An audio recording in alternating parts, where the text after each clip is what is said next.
Mic check. Why? Okay. This was not my fault. It was OBS turning off, like switching the sources on my microphone. Again, it's so annoying. Anyway, thank you guys for letting me know that I was not exactly muted, but you guys couldn't hear me regardless. Thank you. All right. So I had gone through the list of what videos we watched yesterday, and then I explained that for tonight's schedule, we have Why Did Radahn Accept to be Miquella's Consort by the Discerning Tarnished, then How Artorias of the Abyss Cemented Dark Souls' Legacy by ZD Boy, then The Erdtree and the Weirwood, Elden Ring and ASOIAF Parallels by Eldrick Stoneskin, then Silvermont's 5 Souls Lore Mysteries That Were Never Solved, depending on how much time we have left. We might not get to this one tonight. So anyway, thanks for sticking through the technical difficulties. It happens way too frequently on this channel, but maybe that's some of its charm. I don't know. So, anyway, Stoatboat, Mortis, Iron Lung, Mike Bailey, Elden Enthusiast, Arc Crusader, Discerning Tarnished, Jake Peterson. Nice to have all of you guys in the chat again. And Matthew Sargent. All right. So, all sound issues aside, let's go ahead and go on into the first video by the Discerning Tarnished. Why did Radahn accept to be Miquella's consort? Promise to be his consort. I will only be his consort if. My headcanon / joke about this is Millennia walks up to Radahn and is like, hey, my brother likes you. And he's like, okay, and? He's like, he wants you to be his consort over my dead body. And then Miquella and Millennia are just like, bet. And so that is the canonical lore of that interaction in my head. So here we go. The Elden Ring DLC, Shadow of the Erdtree's storyline.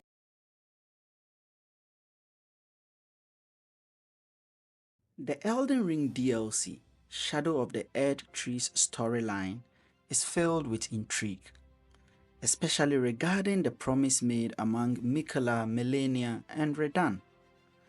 There's so much speculation about what Miquella wanted from Radahn and what Radahn expected from Miquella in return.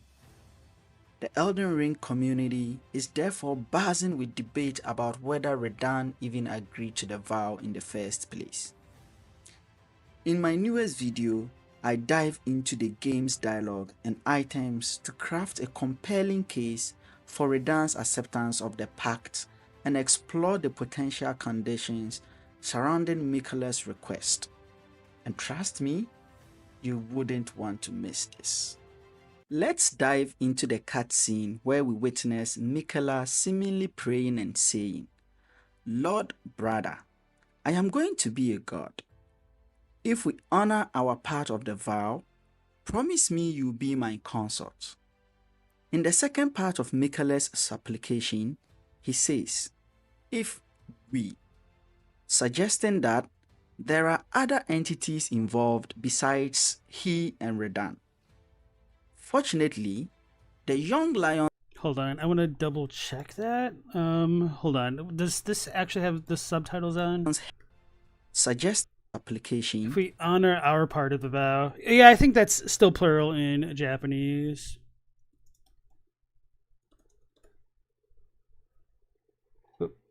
Got to be on the right spreadsheet if I'm trying to find it.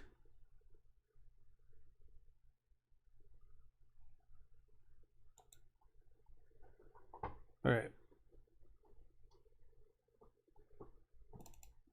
Yeah, so it's interesting that Miquella kind of refers to himself as going to be the god, and then after that, when he says, if we honor our part of the vow, even the Japanese keeps the plurality there. So, all right, yeah, that's fine. He says, if we, suggesting that there are other entities involved besides he and Radahn. Fortunately, the young lion's helm, available for purchase from the finger reader Enya at the round table hold after defeating the promised consort Radahn, provides a clue. The helmet's description reveals that during the conflict between Melania and Radahn in Aeonia, Radahn heard a whisper in his ear. Miquella awaits thee, O promised consort. This leads me to believe that Miquella's use of we during his supplication to Radahn refers to himself and Melania. Although the battle between... Yeah, I agree with that, and I think you're probably going to say something similar to this as well in a moment here, that I would probably also consider adding his little retinue of tarnished followers and hornsent followers into that group, or pretty much anyone who may have fought on his behalf with the Battle of Ionia and whatnot. And Mortis still believes Radahn refused the vow, as it makes no sense for him to accept. Makes no sense to you for him to accept, yeah. And then Scalzi likes thinking he gave the impossible task of killing him in battle, knowing it wouldn't happen. Like I said, over my dead body and bet. And then Killer King, nice to see you again. Miquella eyes have an eclipse. Radahn was a retcon. There's no point in guessing about the vow or theorizing why he's there. It's a retcon. Is it a retcon if it was never in the game to begin with? Elden hated reading this description at first. So as far as retcons go, I think the bigger thing to retcon is that Miquella's eyes were eclipsed at all. Like, that's kind of the retcon rather than the Radahn thing. But I don't think that's exactly what you're saying either. So I'm not surprised, because I always got the vibe that Godwyn shouldn't exist in the Land of Shadow, or at least his soul probably wouldn't be there if it was actually destroyed. Although I think it would have been a lot cooler if Miquella did a true body horror and tried to take over Godwyn's fish body and essentially had like a real kaiju battle in Elden Ring. Now, I don't expect them to have done that at all, but I just think that would have been a really nice turn for a lot of players, because I'm certain like a lot of people were actually legitimately expecting Godwyn, like the pre-United the Black Knives Godwyn, but I don't know. Actually, oh man, so this is completely like out of the scope of FromSoft games, but could you imagine fighting what I'll just call Mecha Godwyn for the sake of simplicity, with like the Megazord powers of the Elden Ring, and you just like pilot the Elden Beast versus the Giant Merman? That would be crazy. And then Corey, nice to see you again. A video you watched mentioned that all of Miquella's statues in the base game show him hugging someone, and what that implies now after the DLC. That's not necessarily true, unless someone is trying to argue that the candle flowers that he's holding in, like, what's the place called? Ordina, are Saint Trina. So he's not hugging somebody in all of his statues at the very least. Although you might be misremembering things slightly. And the Realist, nice to see you again. Another gimmick level boss fight like with Rykard, yeah. Oh, all the statues with others. Well, that's kind of a strange caveat, that when he's with other people, he's hugging them. Well, okay. Now that I think about it, yeah, maybe that is kind of a big deal, because when he embraces people, he does charm them.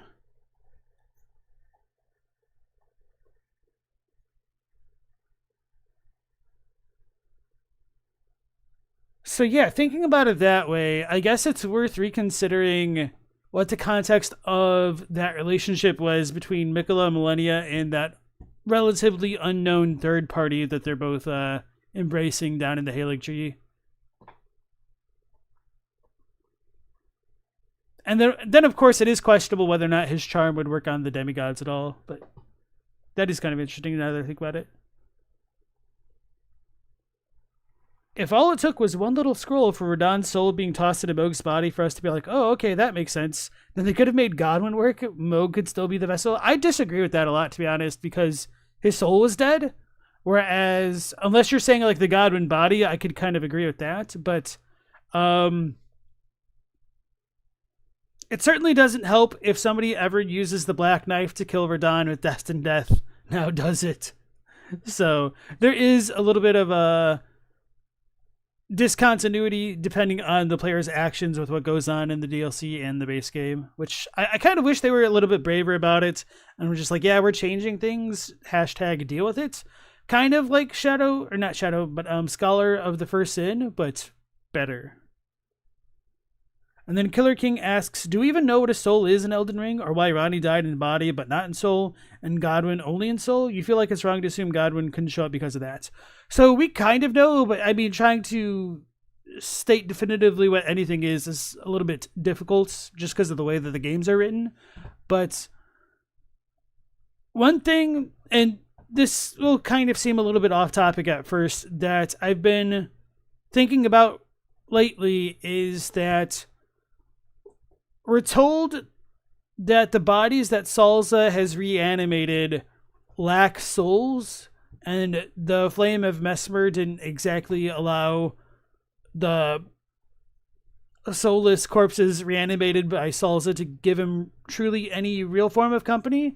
And because we have similar kinds of bodies like that in the base game, the rotted corpses, especially down by the Fort Gale in the jail down over there. I don't remember what that jail is called off the top of my head. It's where you get the regalia of Yohid, and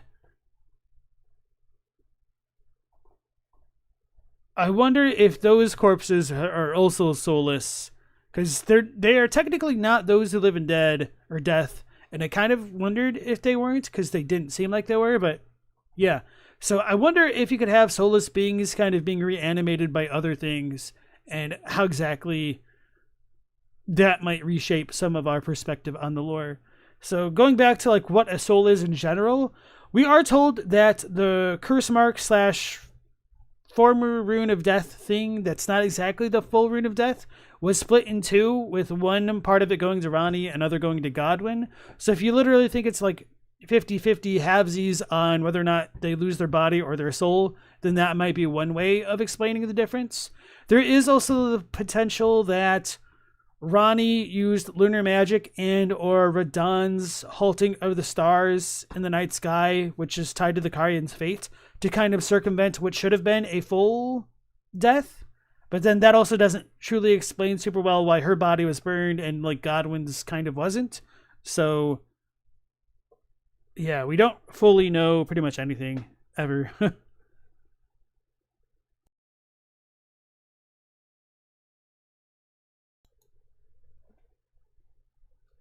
Matthew had the Eclipse ritual in mind. Give Godwyn a true death equals Godwyn is dead just like anyone else. You thought Destined Death was only special because it can kill demigods.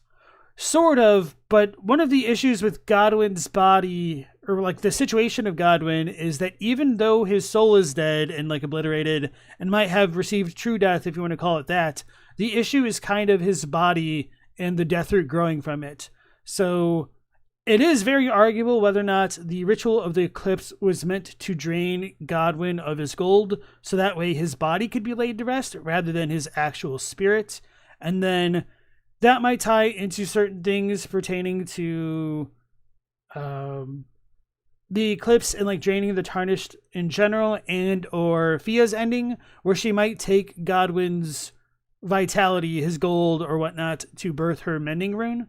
But of course, a lot of that is extremely arguable. So the thing about the Hunter D is that line is mistranslated, whereas they don't have two minds. They have two wills, but one soul. And that's kind of a big difference because the mind is kind of equivocated with the soul in other parts of the text. And then Nectarine, nice to see you again. There are skeletons animated by putrescence. You wonder if that's like a dual soul situation. I don't know if it's a dual soul situation, but if putrescence like is full of like cursed muck, then the bones might just be able to be animated by curses in general, which may or may not be fully souls in their own right. And that's kind of one of the reasons why I am hesitant to ever like truly explain what a soul is in black and white terms. All right, let's go back into the video. Between Millennia and Radahn at Ionia has sparked intense discussions in the Elden Ring community about the true intent of Miquella's quest for Radahn to be his consort. This video will not delve into that subject. Miquella's prayer raises an intriguing question. Why is there no visible or audible response from Radahn? Some may argue True story there. I wish we had something. that this lack of response supports the theory that Radahn never actually agreed to the vow. Additionally, Miquella's persuasive nature adds another layer of mystery to Radahn's involvement in this pact. Despite these compelling theories, I believe that Radahn did accept Miquella's request, albeit possibly with conditions. The third part of Miquella's supplication, if we honor our part of the vow, bolsters my theory that Radahn accepted Miquella's request. The use of our part suggests that there were at least two parts to the vow, Miquella and Melania's part, and Radahn's.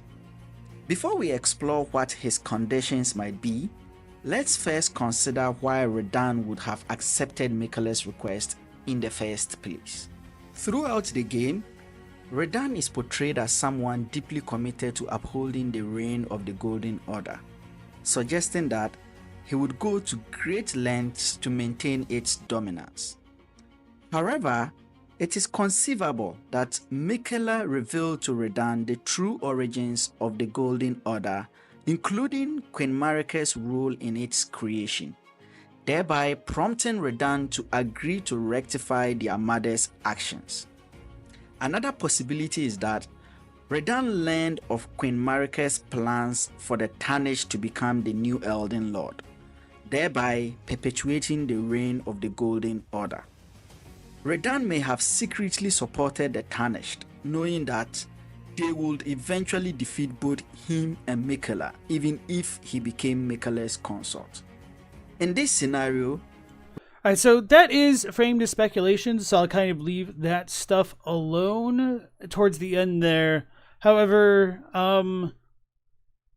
there are also those other possibilities to consider in the way that Radahn may have been aligning himself with Ranni to some degree.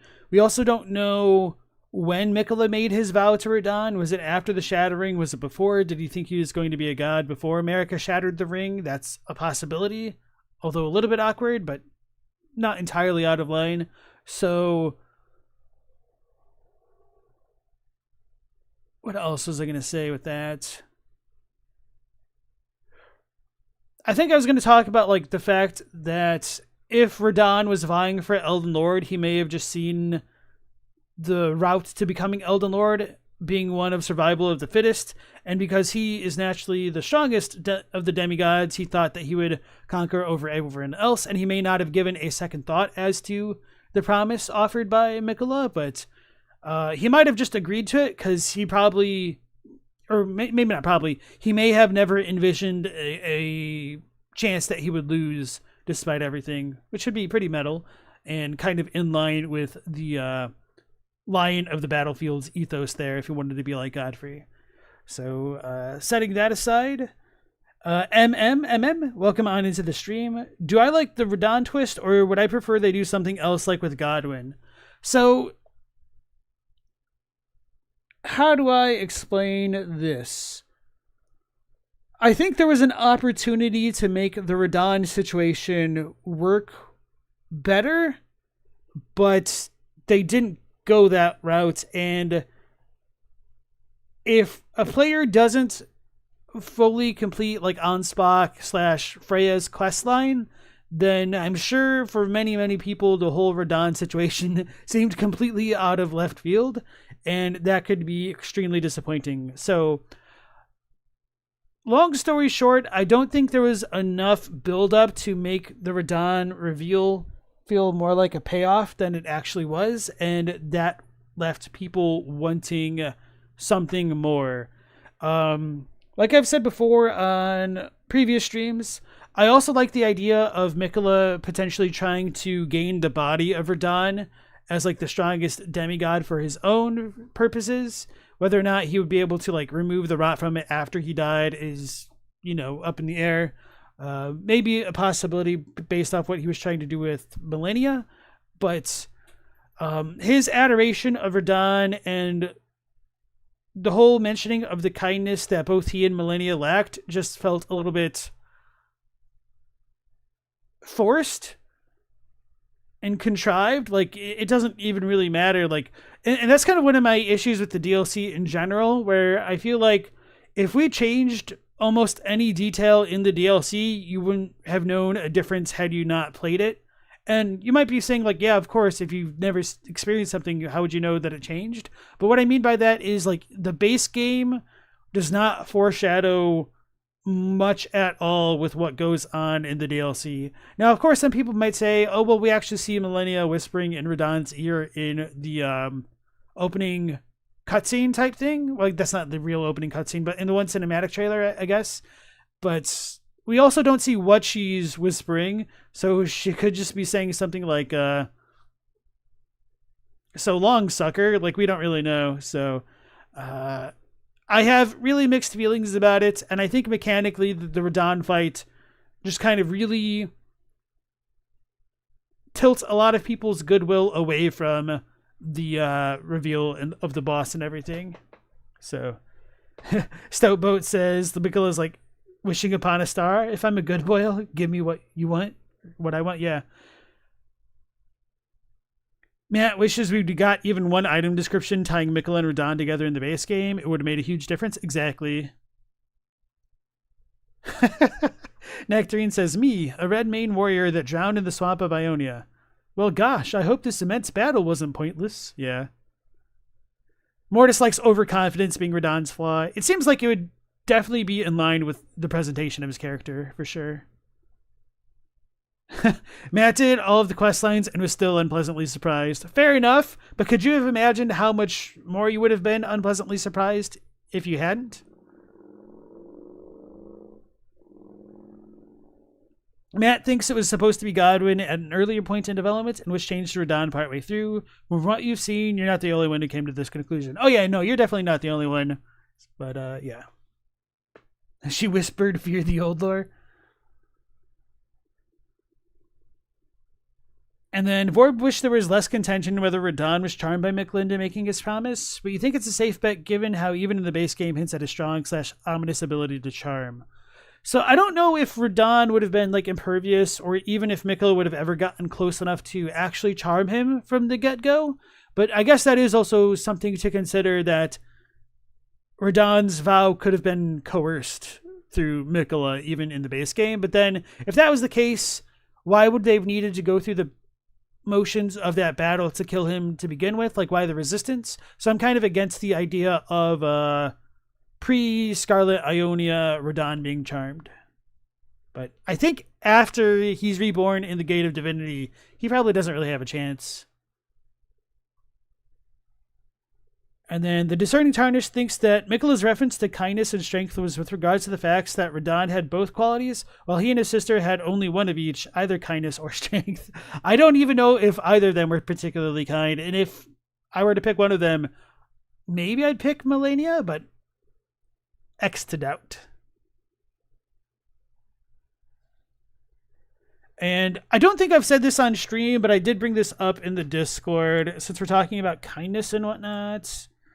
What is this? Is it the remembrance of the Lord and God?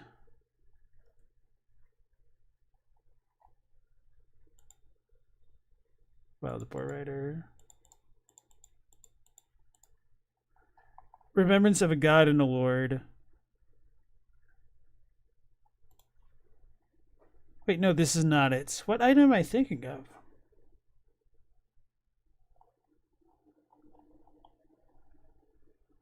Damn it, I don't remember the English well enough to look it up off the fly. Okay, I've got an idea.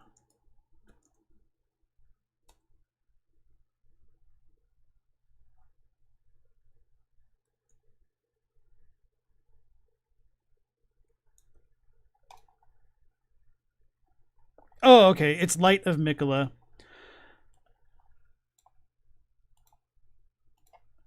So, the strength of Miquella upon his deific return wielded as an incantation annihilates foes with a pillar of light. Miquella sought to accept all that was and would be, but found one that refused to be embraced. So, I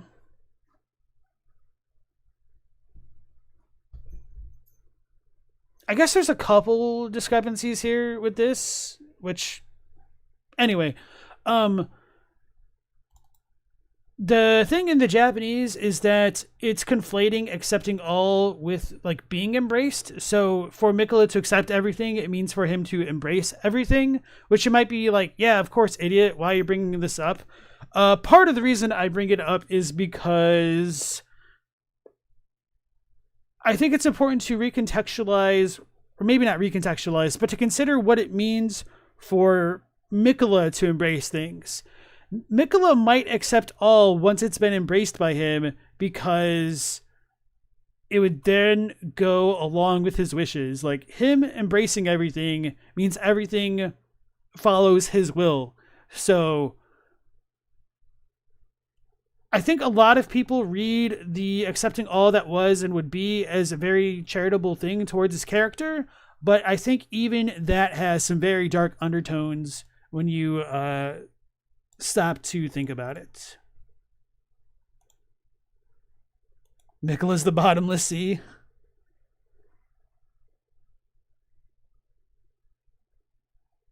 That doesn't say Miquella the kind, that's German for child. So they use Sama for kind, and I do like the aspect that Miquella the kind can be kind of the German for child, but I don't like that they call him kindly Miquella. And then Asenex, welcome back in. Oh, you got a 4-week-old puppy? What kind of puppy is it? And then Terror, welcome into the stream. Kinder Miquella. He's a good egg. Alright. Let's... Oh, House of Red Wine, nice to see you again. Annihilate's a strong word, more like slap Lavos in the face with a napkin. Alright, let's go back into the video. Radahn's plan could be to engage in an honorable combat with the Tarnished, both in his old age at the Festival of Champions and in his prime. After all, Radahn... I was super confused by the YouTube timeline down here. I'm like, I have not watched only 10 seconds of this video. I was so distracted. All right, let me back up. Radahn's plan could be to engage in an honorable combat with the Tarnished, both in his old age at the Festival of Champions and in his prime. After all, Radahn loved honorable duels. I believe that Radahn's initial condition was to leave the lands between through a battle with the most powerful adversary of that era. This could be the reason why Jaren summoned the Tarnished to the Festival of Champions. It was in this decisive battle that we vanquished Radahn, making his mortal remains available for Miquella's arcane ritual at the Divine Gateway in the Shadow Realm. I speculate that Miquella orchestrated the Tarnished's participation in the Festival of Champions, ensuring the fulfillment of Radahn's request. After all, Miquella specifically addresses us as the champion of the festival. My loyal blade and champion of the festival. Both your deeds will ever be praised in song. This leads me to ponder whether the Tarnished has been unwittingly serving Miquella's interest all along. Radahn might have also requested that Miquella arranged for him to duel the festival's champion twice. Once during the festival, and then in a form embodying the bloodlines of Marika, Radahn, and Godfrey.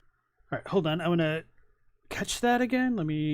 Let's go here. Wittingly serving Miquella's interest all along. Radahn might have also requested that Miquella arranged for him to duel the festival's champion twice. Once during the festival, and then in a form embodying the bloodlines of Marika, Radahn, and Godfrey. Okay, now I'm following. I can tell I've left you scratching your head, but let me explain.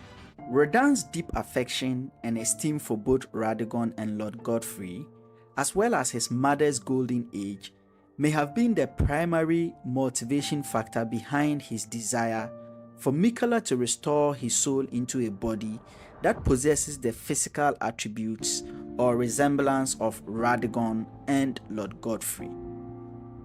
Radahn's connection and admiration for these individuals may have been so profound that he yearned to embody their likeness, perhaps as a means of perpetuating their legacy or as a tribute to their significant impact on his life. Additionally, assuming the physical forms of Radahn and Lord Godfrey could have served as a poignant symbol of eternal unity and kinship, furthering the depth of Radahn's devotion to these influential figures. So a little bit of a note here. The audio in the background right now is a little bit loud with your voice. It makes it a little bit more distracting to listen to. However, and also you can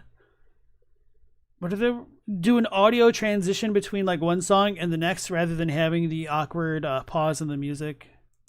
Devotion to these like influential figures.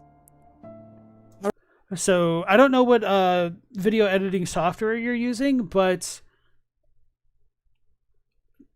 if for whatever reason you don't have like a dedicated audio transition in your software of choice, you could always open up a second audio track layer underneath that and then have the first one fade out and then the one beneath it fade in, and that would be another way of doing it without having some of the awkward pauses in the music.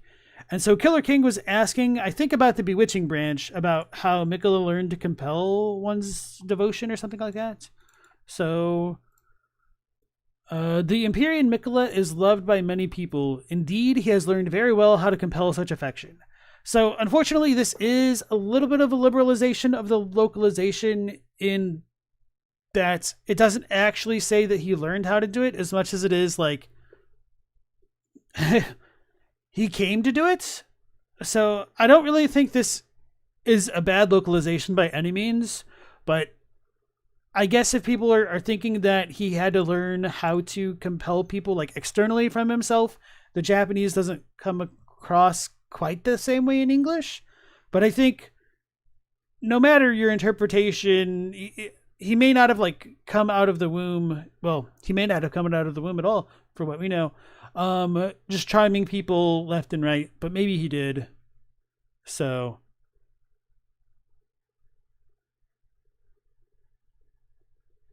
yeah, he's just like able to do it essentially. Anyway, hopefully that answers your question. And then Elden Enthusiast, you have a good night. And then Jay Dixon, nice to see you again. All right, sweet. The cut between the first scene and the lion armor description is a little bit up too. Yeah, that's just one of those things where the more you do the video editing stuff, the better you'll get at it. All right, here we go. However, Radagon's body is sealed away with Marika in the Erdtree. Godfrey's is dead as a result of being banished into the Badlands. As a result, Miquella could not use their bodies as a vessel for Radahn's soul in fulfillment of Radahn's condition. I believe that this is why Miquella used the bodies of Moog, the most... I think there's more to it in that the horns may have been the necessary component because horns act as mediums for divine invocation, and I don't necessarily want to make the argument because Radahn's a demigod, he might have needed like a stronger medium to call him back down to the Lands Between or the Realm of Shadow, whatever you want to call it. But maybe that's part of the case. But I don't know how fair it is to talk about not having Marika or Godfrey's bodies, because then why doesn't Miquella use any of the other demigod bodies, whether it's the soulless demigods in the Wandering Mausoleums or even the the other ones that we may kill on our playthrough. So like why Moog specifically? Is it just convenience because he's closest to Miquella? Maybe, but I think there's probably something deeper to that.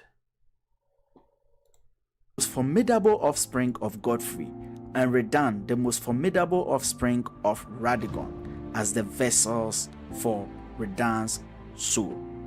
To take this theory a step further, it is even possible that Radahn would have asked Miquella to ensure that his body would encompass elements from Radahn and Godfrey. Marika's demigod descendants are scattered across 3 influential families, each with its own captivating narrative. The offspring of Marika and Radahn, including the twin demigods. Actually, I want to double check the family tree a little bit more. Morgoth, Godwin, Moog. Why do you have it extended so far down for some of them? The offspring of Marika and Okay, yeah, I'm fine with this. Radahn, including the twin demigods Miquella and Melania, represent a formidable lineage. Similarly, the progeny of Marika and Godfrey, such as Godwin and the Omin twins Moog and Morgoth, contribute to the intriguing web of their family's history. Lastly, the descendants of Radahn and Renella, being Radahn, Rykard, and Rani, further enrich. Sorry, just like the visuals of just like going off the screen is kind of funny to me. The end. Oh yeah, you said this is your second YouTube video, and you could do better. Yeah, that's understandable. It's not as though like my very first videos are particularly great by any means either. Like, I didn't know that I could do crossfade cuts in the second video that I did, which was just really tragic because I could have made things look a lot better on my True Story of Bloodborne video explained and whatnot. And then I'm not sure how you pronounce this. Is this Ayer or is it more like Ayer? Welcome into the stream.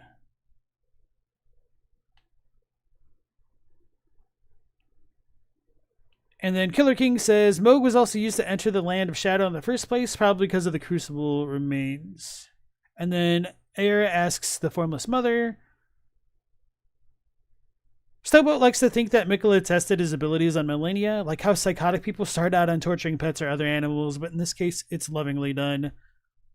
Lovingly, in quotes, the quotes doing some heavy lifting there. But yeah, no, I've long wondered whether or not Melania being asleep when we first find her and the way that she calls herself the Blade of Miquella was meant a bit more literally, and that he could have been potentially controlling her through the power of Saint Trina and dreams.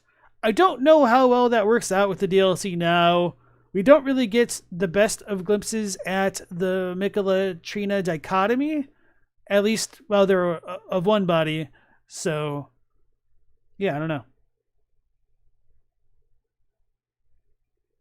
Okay. Twined saga of their lineages. The intricate details of Radahn's red mane helm unveils a story of profound connections and powerful legacies. From references to his father Radahn as a champion, to his homage to Lord Godfrey as the Lord of the Battlefields. Every element of the helm reflects Radahn's deep affection for his ancestors. The symbolism within the helm resonates with Radahn's unwavering devotion to his lineage and his pivotal role in upholding the legacy of Queen Marika.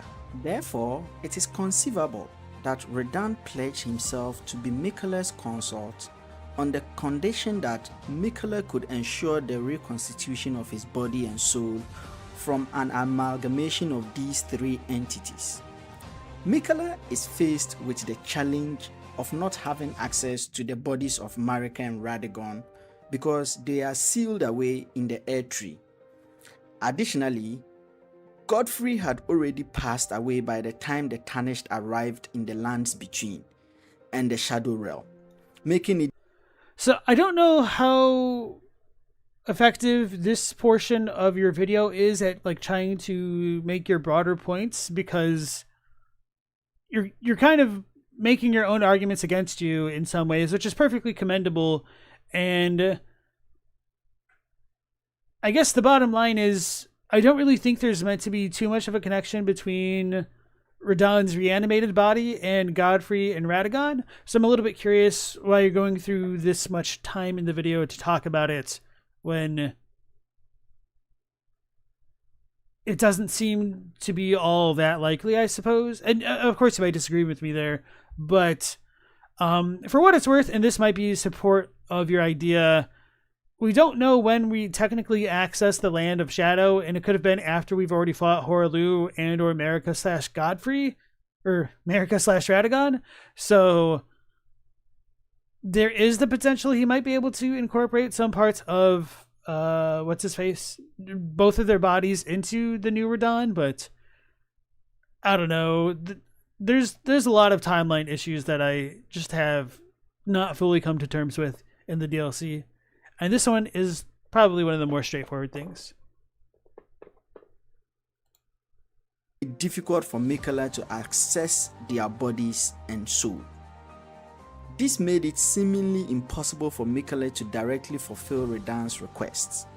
Therefore, he might have achieved this indirectly by using the bodies of Mohg and Radahn, and then using his own soul as a symbol for Queen Marika's soul. Two compelling pieces of evidence support this argument. Firstly, the amalgamation of Mohg and Radahn's bodies as a vessel for Prime Radahn's soul.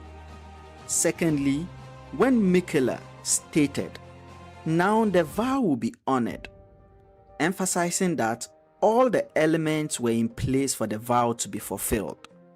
That is, a body comprising Mohg and Radahn, and the soul of Miquella. After promised consort Radahn is defeated. Despite everything, I do like the potential parallel of saying Godfrey kind of gets integrated into Radahn via Mohg's body, and then the Radahn connection might come from Radahn himself, and then Miquella would be more of a Marika connection. I think that's pretty neat despite everything. Defeated, Miquella's soul exits his body, and Radahn's soul returns, coinciding with Miquella's proclamation, "Lord Brother, you have returned." For an in-depth exploration of Miquella's journey to create a body and soul and spirit to ascend to true godhood, you can watch my video titled Miquella's Quest for a Body and Soul, which just popped up on the upper right corner of your screen. To sum it up, I have discussed how Radahn agreed to Miquella's request to be his consort once he ascended to true godhood. However, so this is just a constructive criticism thing. When people mention cards, I get a little bit confused why they don't just quickly throw their thumbnail on the screen for that video, because it's a good way to make people associate the video with the card up there and might remind them to look at the thumbnail if it appears in the recommendations on the other side of the screen. So if I see the thumbnail and I don't click on this immediately, that's kind of common if I'm just watching a video. But if I see the thumbnail and then I see it over here, I'm like, oh, okay, yeah, he wanted me to watch this. Maybe I'll watch that one next. So just something to consider for future videos. Miquella's request to be his consort once he ascended to true godhood. However, Radahn set certain conditions for fulfilling his promise. Firstly, he insisted on battling the best warrior or warriors in the lands between before departing that well. Secondly, there was a possibility of him wanting to battle the person who defeated him during the Festival of Champions a second time, where he would embody his mother Marika, father Radahn, and stepfather Godfrey. I don't know. I just don't agree with that assessment of Radahn's character, that he wanted to die twice, essentially, or like wanted a second shot, like he was a sore loser. I got beaten once? Nah. So I think that might also tie into how Freya says that Jaren wouldn't have approved of this plan. So that's just kind of my read on it. I believe the conditions could have been either of the two or a combination of both. I always like to leave you with something to think about. So here is a question. Who do you think Miquella is addressing in this video? My loyal blade and champion of the festival. Both your deeds will ever be praised in song. Until next time, the discerning tarnished bids you farewell. And please don't forget to subscribe. Okay, so that was your second video. You might not know this yet, but you could add end cards to the ends of your video, which like will suggest videos for the audience to watch next, or they'll add like a subscribe button in the middle of your video if people want to click on that, and that might be something worth considering for your videos if you haven't done that already. Adding like an extra 8 or 10 seconds to the end of it to give people that opportunity to look at some more of your content before it just goes into the next video, like right there. So even though I do have like a couple fairly minor disagreements, I did enjoy the video. So I'm going to go ahead and give it a like, and I'm going to share it in chat with you guys now if you want to give the Discerning Tarnished any support there. And then Killer King doesn't blame him for the theory, but it is annoying how Radahn's DLC's motives for fighting Millennia overlap with his motive of just shattering fights for the runes. And that's kind of why I think it makes more sense to me that Radahn may have just been overconfident and didn't think that he'd be beaten by Millennia or anybody else. But then, of course, that does raise the question of how and why did he make that promise with Jaren? To kind of die honorably in battle? Was it done way before what like all the shattering happened? I think that's the strongest possibility, but I certainly don't think that promise was made after he was rotted. But anyway, I wonder if Radahn thought that he was unbeatable and like he and Jaren would just kind of be buddies forever. They were roommates. Anyway, Black Man, welcome into the stream again. Nice to see you. Give perspectives and things you didn't answer yourself.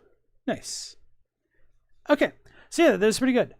Now, let's go ahead and transition into ZD Boys, how Artorias of the Abyss cemented Dark Souls' legacy. Oh no, we got the Donkey Kong music.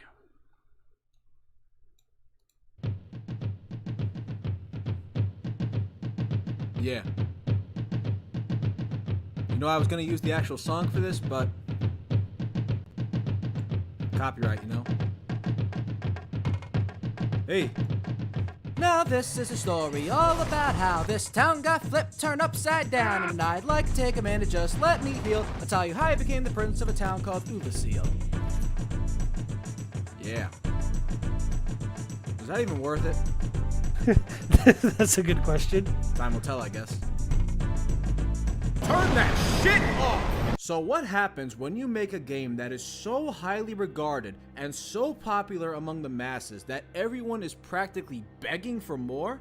Well, if you're Hidetaka Miyazaki and you just released Dark Souls, regarded as one of the best games ever made, your response is to give them more. So you promptly turn around and create one of the greatest DLC expansions ever made. If you are one of the millions who played Dark Souls and were underwhelmed by the latter half of the game, Artorias of the Abyss came out and was like, just try to find something to complain about. And I'm sitting here like, yep, nope, I can't find anything. There's literally nothing to complain about.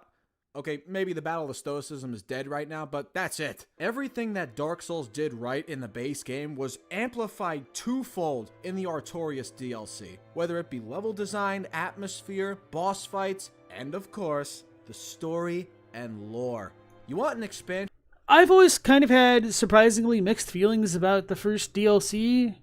I know a lot of people really loved it. I guess I was just kind of ambivalent about Artorias and his story and Manus and whatnot. And so, to me, it's just like one of the DLCs of all time, which, you know, makes it sound worse than it is, but it was just kind of more Dark Souls, but kind of better than a lot of the other parts of the base game. But for some reason, it just didn't hit the same way for me, probably because of how much smaller it was in scope and there's just kind of a less focusing on exploration.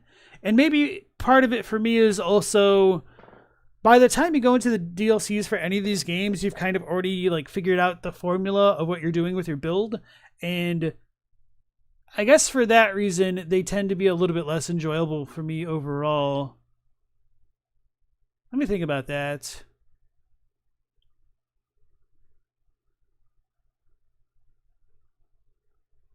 I guess I didn't entirely feel that way about Bloodborne.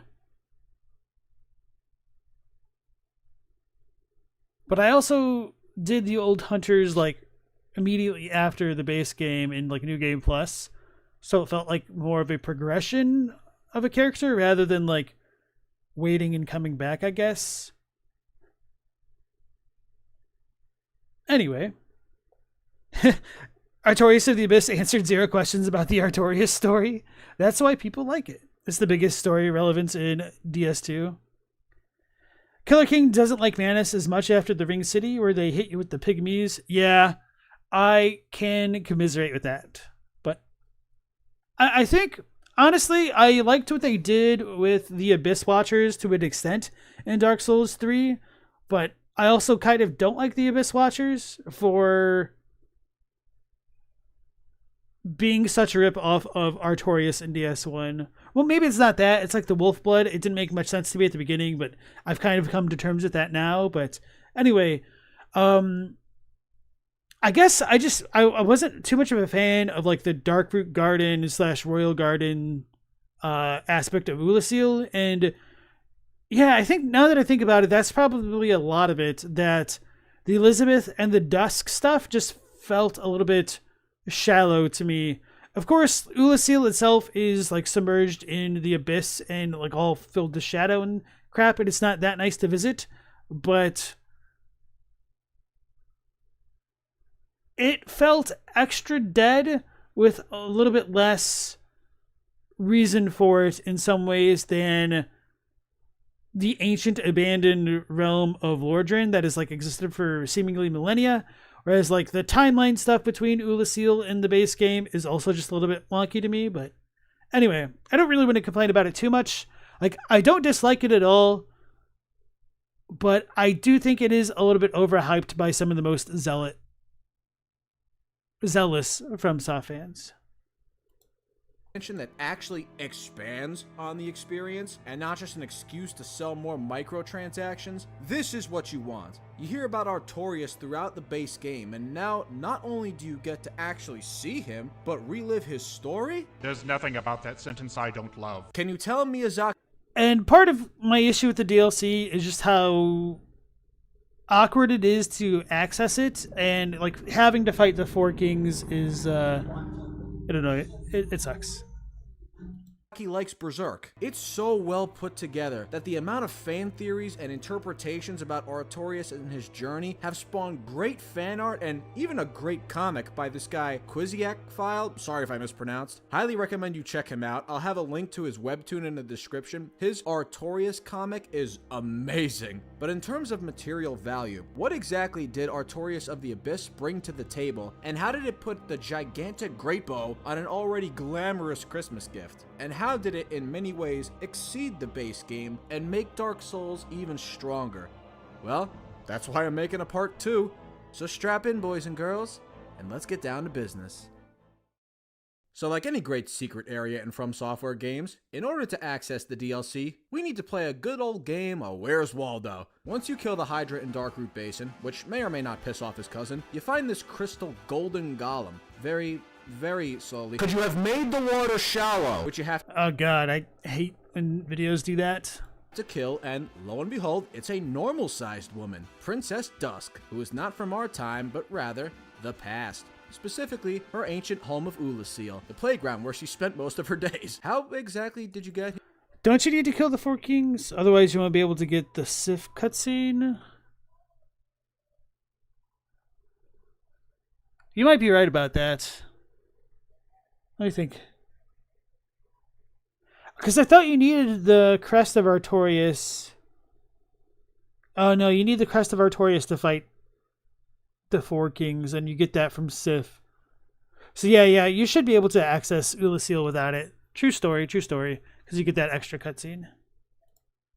Here. Oh, sorry, I gotta go. Bye. The community knew how to get to it from day one. It's not so much... Well, here's the thing. The community might know how to do it if they're watching videos and stuff. But if you're doing a blind playthrough, how many fully blind playthroughs have you seen somebody like access the DLC on their first run? And that's like, you know, not that big of a deal in the grand scheme of things. It's just... I personally think the actual mechanical things you need to do to access the DLC is a little bit awkward.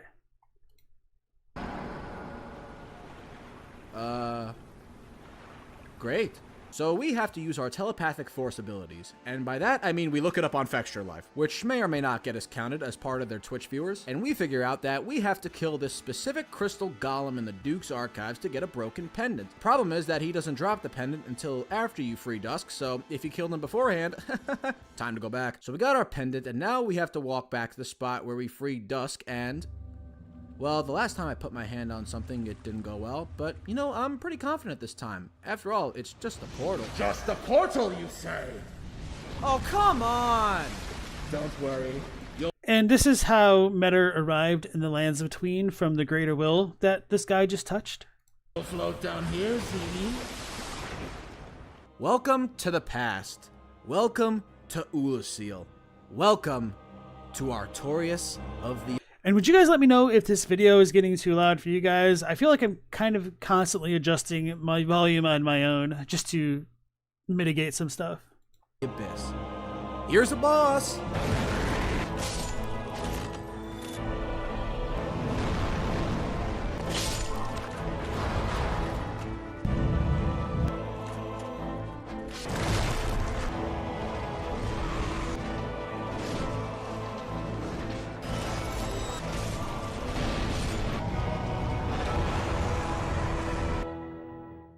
So the entire plot of the DLC centers around the ancient town of Ulasil, which has been almost entirely consumed by the Abyss. Yeah, they don't call her Manus Metter for no reason. And yeah, now the voice audio is just so much lower than all the sounds. Oncoming dark before it was defeated by the man on the marquee. Or at least, that's what we thought. And before you say anything, yes, I am currently talking to a giant mushroom. This is the best thing ever made. Hey guys, what do you call a king's privates? Alright, it's time to get serious. When it comes to level and enemy design, Ulasil is divided up into 3 sections. The woods, the town, and the abyss. It starts off pretty normal. Everything you've seen in Darkroot Garden is here, but upgraded. Like the fact that those tree monsters now have shears, and those golems you bullied now get the chance to bully you. The place still feels familiar though, and...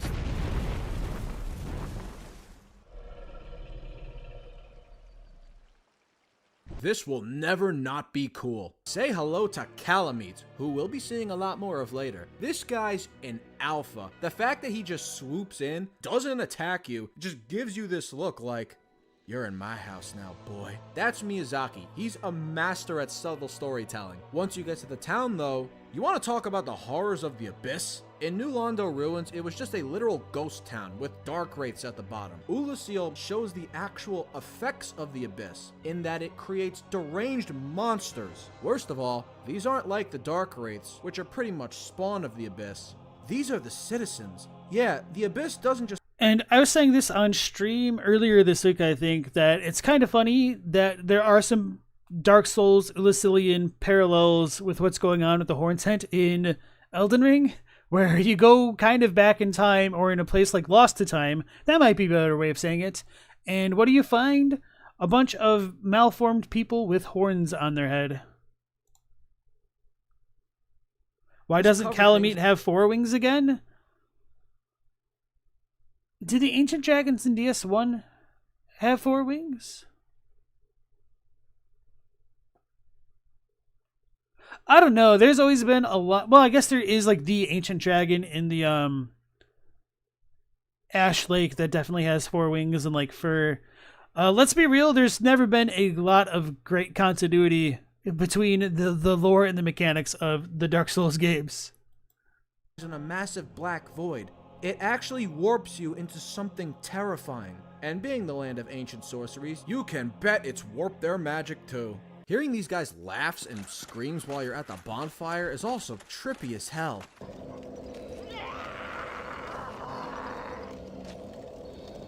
Ulusil gave more stakes to the conflict with the Abyss because this town is not even fully in the Abyss and the citizens were still morphed into lickers. That's how powerful it is.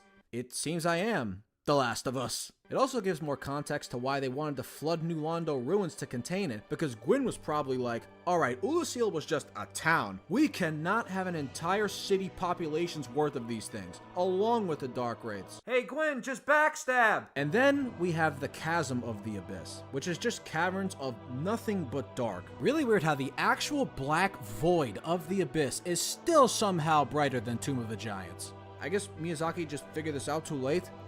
I never thought about that. That's really funny. Well, isn't it that light is being eaten away in the Tomb of the Giants? Which, I mean, I guess one would assume that would be the same case in the Abyss, but funny. Although, isn't the lantern kind of technically less effective here than in the Tomb of the Fallen Giants? Maybe I'm misremembering, or I don't know. Humanity sprites? Although the disturbing nature of the monsters is mostly gone in this area, seeing wandering humanity sprites just give you this weird feeling that each one of these sprites is a person. People from Ulusil who got the worst of it. Also the fact that they vary in size, like it's grown-ups and children? Hell, there's probably whole families down here. Well, sorry guys, I have to reverse my hollowing. The story... And I will say that, as I think Scally's was saying earlier, yeah, the Abyss being filled with humanity sprites is definitely a really good peak moment for me in the DLC, but I don't know, I'm still not like the biggest fan of how that level is laid out there specifically, but I just really love the idea of having like humanity sprites that just try to suck your life away from you because they're just drawn to life and whatnot.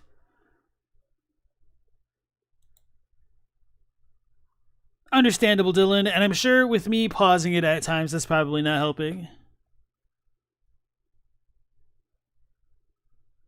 And then Killer King was saying that Midir has 4 wings in Dark Souls 3. Interesting. Well, he is said to be the descendant of the ancient dragons, not technically an ancient dragon, whereas Calamite was.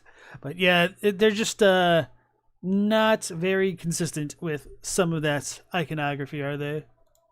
Storytelling of all these 3 areas of Ulusil, combined with the interesting take on the enemies, is something that makes Artorias of the Abyss memorable, despite the fact that the first third is just reused assets. But we know what makes the DLC truly memorable. The same thing that makes any other Souls game memorable. And that is the boss, baby. So it turns out that when making a DLC, you have more time and less pressure on you to meet a release date, leaving you unlimited leeway and creative freedom. And it also turns out that when you have less bosses to focus on, you could spend more time fine-tuning them and making the fights better. So Artorias of the Abyss How do you guys feel about these statements now? Just curious. Had both, and as a result, all 4 DLC bosses are not just good, they're great.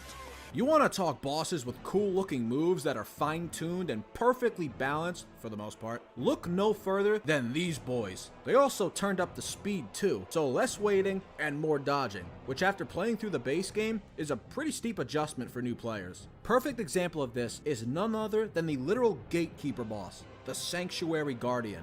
The first thing you see when you arrive in Ulusil.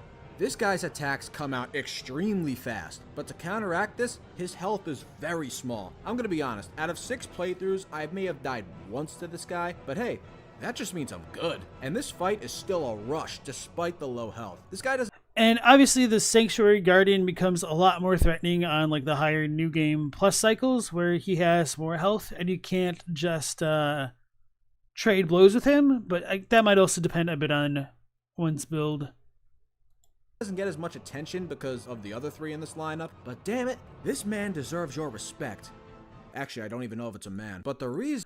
I really do like the design of the Manticore. It just always felt really awkward to me tying it to Seath. And he's not talked about as much is that he's directly followed by, well, the man on the marquee.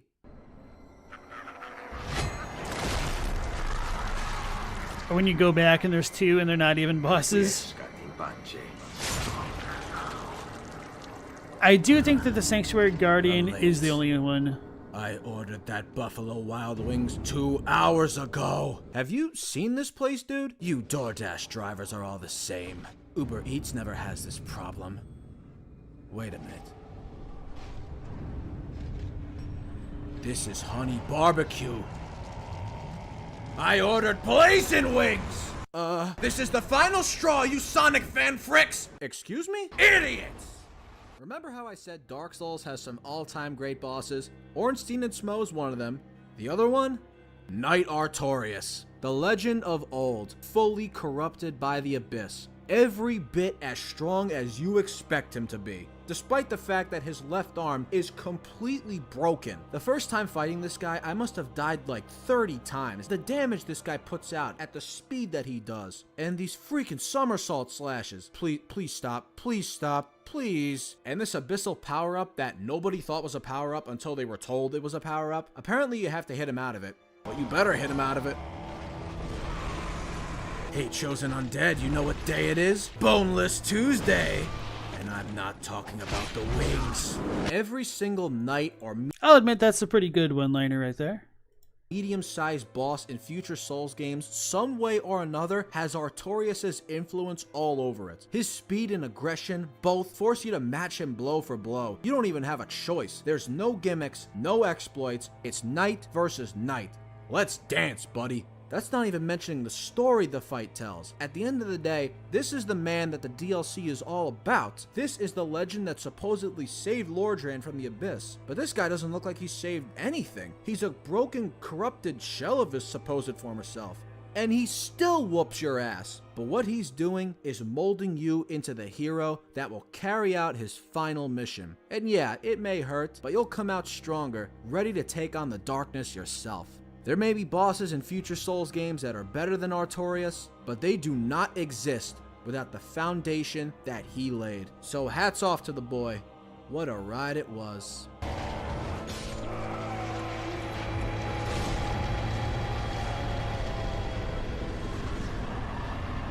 Soul Wait, of he's only Artorias. Yeah. So it's kind of funny to me how different approaches to bosses can make them so much more difficult or so much easier to handle. Because when I fought Artorias and Manus on my personal playthrough, I really didn't have too many problems with them at all. But I was also using a Zweihander and I just didn't give a damn and I just hit them. And because I didn't respect them, I was just able to trade attacks well enough.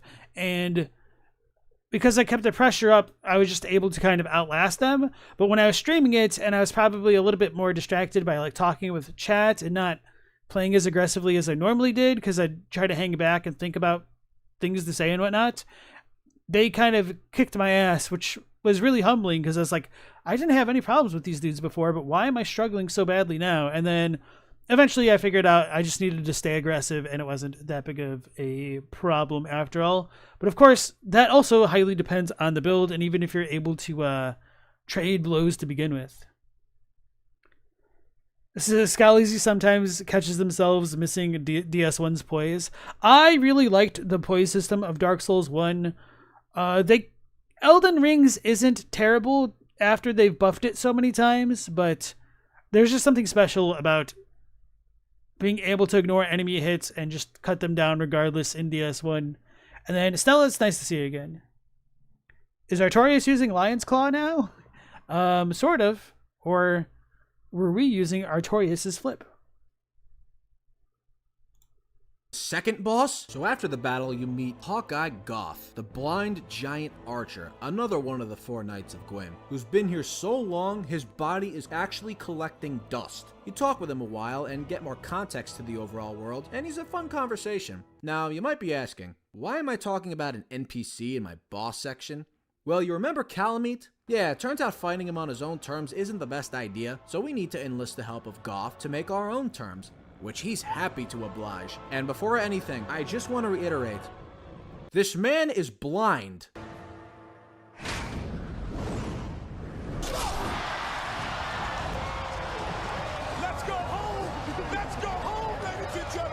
What's your excuse? So now we can fight the first real dragon boss of Dark Souls, and holy shit, this is awesome! I'm fighting an actual dragon and his moveset is not terrible. All of his attacks are fair and telegraphed for his size, and you better memorize his attack patterns or else he can catch you with some fire or a nice little tail strike. Also, he's got this.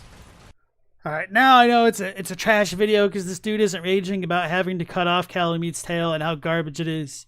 I mean, surely it's probably better with certain weapons, but the Calameet fight is fine if you don't try to cut off his tail, or if you manage to cut it off really early by some great luck of RNG or true player skill. But yeah, best of luck with that.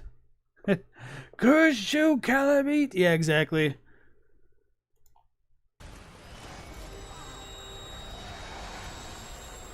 Oh, that's a lot of time spent on just that. Oh, wait. Turns out it raises the damage you take. This is the dragon that was so powerful that apparently Gwyn didn't even want his men provoking him. And yeah, I could see why. Calameet set the standard for how dragon fights should be in future Souls games. And boy, did they follow that standard. It's kind of funny just how similarly most of the dragon fights end up playing. I actually will give the Bale fight a lot more credit for varying up a lot of that formula, for better and worse. He does have a really diverse set of moves.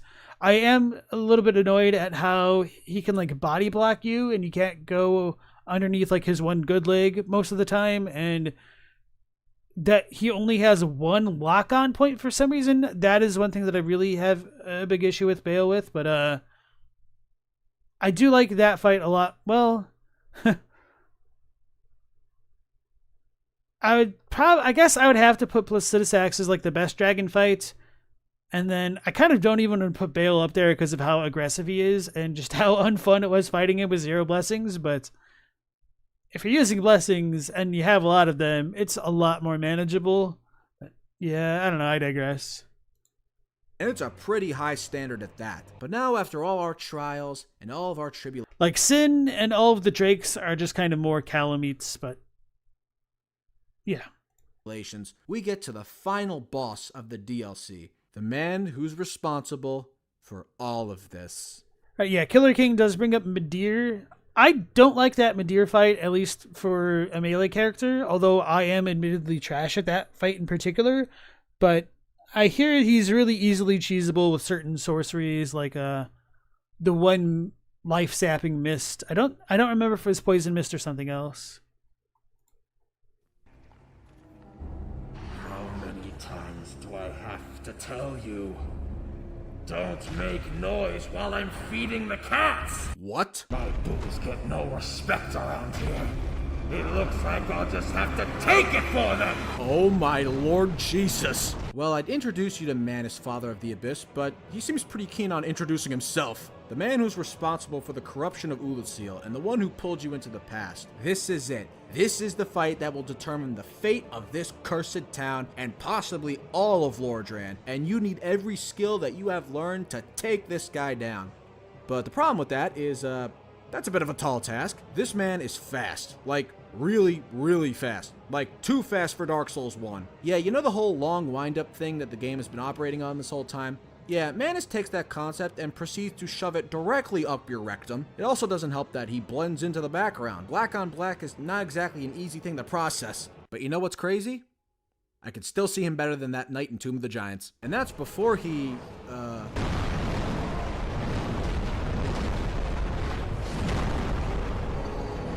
Like I said earlier, I've beaten Dark Souls a total of 6 times, and I still don't know how to avoid this. I guess you just run away as soon as he presents himself. Even then, you're still gonna get caught up somewhat in the combo, and you better heal quick because... Oh, and did you not notice the staff in his hand? Yeah, this man's also a sorcerer. Because of course he is. The giant arm wasn't enough for him. The man chose to spend time with Quagmire and go to Hogwarts, which doesn't exactly bode well for us. Manus caps off a boss lineup that is equally as challenging as it is fun, and every single fight is a pure adrenaline rush, one that mostly puts the base game to shame. That alone is enough to make you want to play the Artorias DLC. But, aside from that, the main allure is of course the story of the man himself. All right, so Scaleezy was saying that the Midir fight is really rough for a miracle build, but to be fair, I said a caster build, and going with a miracle build in DS3 is like eating at Weenie Hut Juniors, you know? And then Blackman said, Midir is way easier to solo than it is with multiple people. It's almost guaranteed by design. Yeah, because of like how wild his aggro can go. The consistency is always a bit of an issue. Then Asnex is just saying Midir's the one boss they won't solo just because he's so mobile, has such a long range in a giant arena. And I think Asnex is talking about having a bow to kill Manus from a long distance. It is really funny to me that that was a strat. I wonder how intentional that was. And I guess it must have been intentional to some degree since they didn't patch it out, which is really funny. Dylan says, why is it the only things you actually remember doing in the DS1 DLC is getting to the Abyss and fighting Manus? You should replay this game. Partially because that's like the actual memorable part of the DLC. It's essentially just like Artorias and the Abyss. It's all in the title. It really is. Miracles in 3 were overpowered. Were they? I honestly don't know enough about like the spells of the games. The only time I was a spellcaster in any of the FromSoft games was when I went through Dark Souls 2. Oh, and the one streamed Demon Souls run. Just because I did not want to do melee in DS2. All right. Yep, here comes the heartbreak. This DLC is of course all about Artorias the Abyss Walker, if you couldn't tell already, and his legendary quest to quell the coming surge of the Abyss. But as you progress through Ulasil, things start to come into focus, and on top of that, it does a great job expanding on the overall lore outside of just Artorias. But focusing for now on the man himself. Throughout the base game, mostly in Darkroot Garden and New Londo Ruins, Artorias is spoken about as this legend who defeated the Abyss. Darkroot Garden is essentially dedicated to protecting his grave, which you need a seal to actually enter. So yeah, this dude is pretty important. You also learned how he was able to actually traverse the Abyss to battle the Dark Wraiths, earning him the title, the Abyss Walker. So naturally, when embarking on this journey, we're gonna get the chance to potentially see the man in action, maybe give him some help. Not to mention his design is so badass, so you're pumped as hell to meet him. However, that veil is soon lifted when you stumble upon him in the Colosseum, this laboring, slow, tired-looking knight whose arm is completely broken. And not only that, he's corrupted by the darkness. This doesn't look like the hero of legend at all, at least not in this state. The fact that he's the second boss in the DLC tells you everything you need to know. You have a full second half left in this place, and you killed the title character already. Because of this, you slowly begin to realize Artorias didn't save anything. Well, doesn't Alva tell us about that? But anyway, yeah, that is one of my favorite parts about the DLC, in that it's called Artorias of the Abyss, and he's kind of like the first real boss you fight. I tend to view the Sanctuary Guardian as like a bit of a mini boss than a real one, but I don't know. Maybe it's a real boss? It doesn't drop a boss soul, does it? I don't think so. Anyway. That legend? It was all a lie. He didn't defeat the Abyss. The Abyss defeated him. Gee, I wonder what attack it used. But wait, if he didn't defeat the Abyss, who did? Oh. Never meet your heroes, kids. You might end up being forced to do their homework. It becomes clear that this isn't Artorias' story. This is your story. You have to complete Artorias' mission and save Ulasil, and with it, Lordran. This is also where you meet the last two Knights of Gwyn, Kieran and Goth, with Goth not only thanking you for saving Artorias from his pain, but when you actually start talking with him, and what a gentle giant he is. Now, do not mistake my words. I cherish my work. Wood carving is a nuanced art. I would have much to talk about with that blacksmith. In truth, how is the old chap, I wonder? Still hammering away, I should hope. Eventually, it leads to him shooting down Calamite for you, and while speaking on the dragons, he actually provides more interesting context behind the war with the dragons. The opening cutscene made it look like the dragons were completely overwhelmed and no match at all for the... Oh, yep, they all do have the 4 wings, kind of like the ancient dragons in DS3. Oh yeah, somebody was saying that the dragon in Ash Lake is called an everlasting dragon. I don't think that's meant to be a difference, and I don't remember if the ancient dragons are described as being Kuchinu, which is like unweatherable, essentially. Everlasting is a great localization for it. So it's, yeah, all part and parcel, I think, of the same thing. The dwellers below, but Golf tells how it's much more complex than that, and that it was more of a war of attrition, saying that for every dragon they killed, 3 score of their own were killed. Exhilaration, pride, hatred, rage. The dragons teased out our dearest emotions.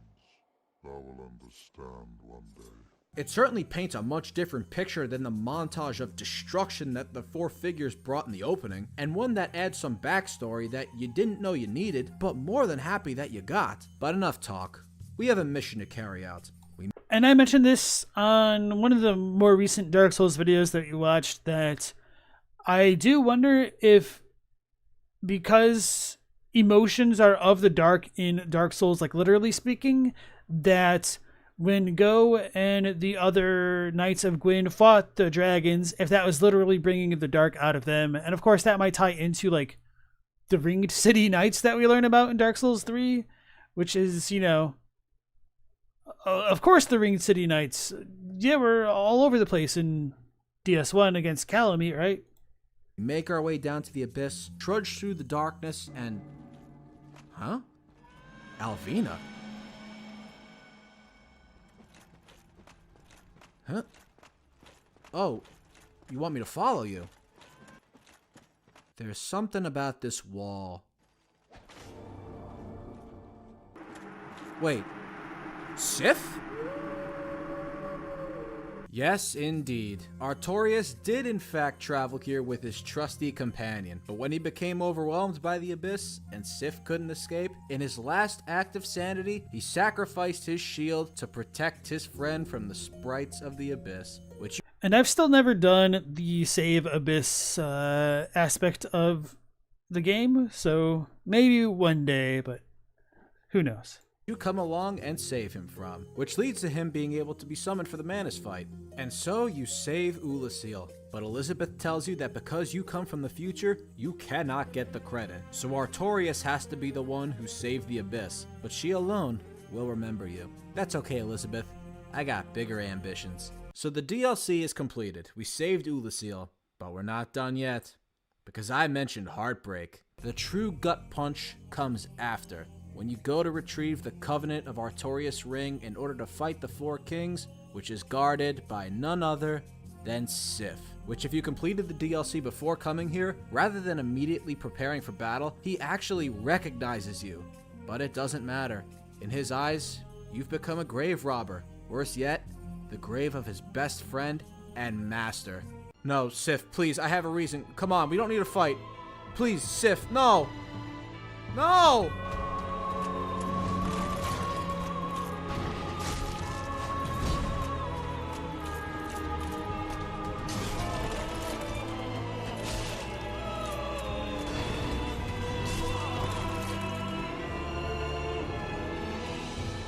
Miyazaki, please. That damn limp. So this is why the Chosen Undead is canonically the strongest of the protagonists in all of the games. They have the will to do the unspeakable, and will equals power in these games. Please, please don't make me do this.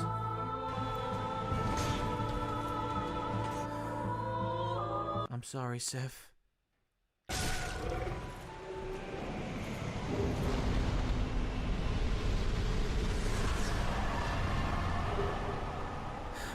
I'm gonna need a minute.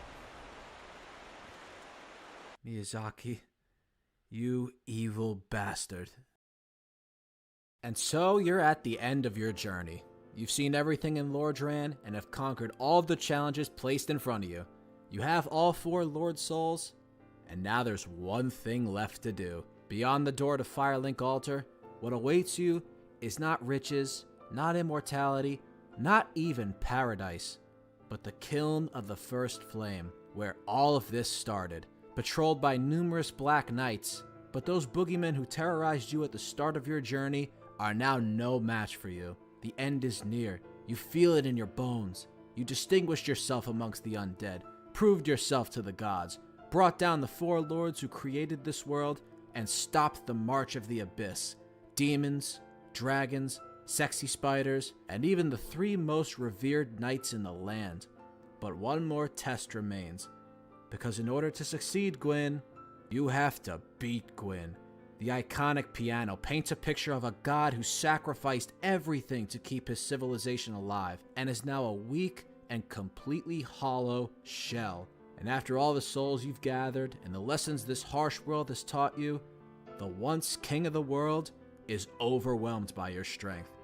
Unless you're like me and are the only person who gets his ass whooped by Gwyn, but no matter how you end it, and can now Just parry, bro. Forehead. Now, it kind of sucks to say that, especially if somebody doesn't have the build for parrying, but I learned how to parry in Dark Souls specifically because of the Gwyn fight. I had seen it spoiled to me that Gwyn was parryable, and I was like, oh, okay, I'll give that a try. And then the first couple tries I fought him, he kicked my ass, and then I put on the shield and just parried, bro.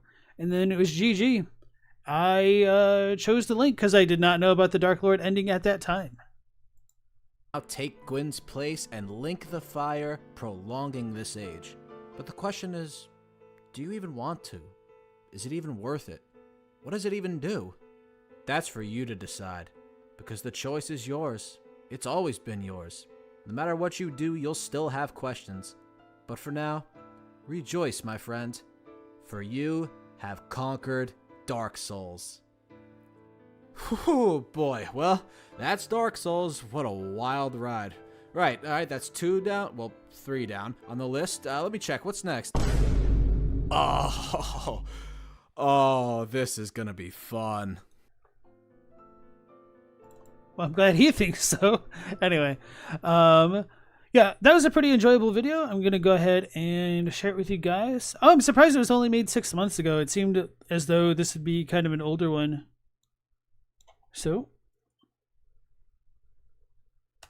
there you go. Scallyzy says, imagine needing to go into New Game Plus 3 to get every boss weapon. This was sponsored by the Bonfire Aesthetic Mafia. Yeah. Well, it is kind of nice to go into New Game 3 in Dark Souls 2 regardless, just to get all the damn Covenant items. So, you pick your poison. Do you want to farm all the Covenant stuff, or just do what you're going to do in DS1 anyway? So yeah, in other words, I have not gotten the Platinum trophy for Dark Souls 2, nor do I ever truly intend to. You should lose humanity for that fight. I'm assuming you're talking about the Sif one. That'd be great. But I mean, it is a dark thing to do, so maybe you should gain humanity for it after all. But okay, let's go ahead and check out Eldritch Stone Skins, the Erdtree and the Weirwood, Elden Ring and ASOIAF parallel video. What aspects did George R. R. Martin... Whoopsies, there we go. ...contribute to the lore of Elden Ring? What parallels do we find between the story of Elden Ring and his landmark series A Song of Ice and Fire? Which real-world myths did George draw on for inspiration for the creation of this lore?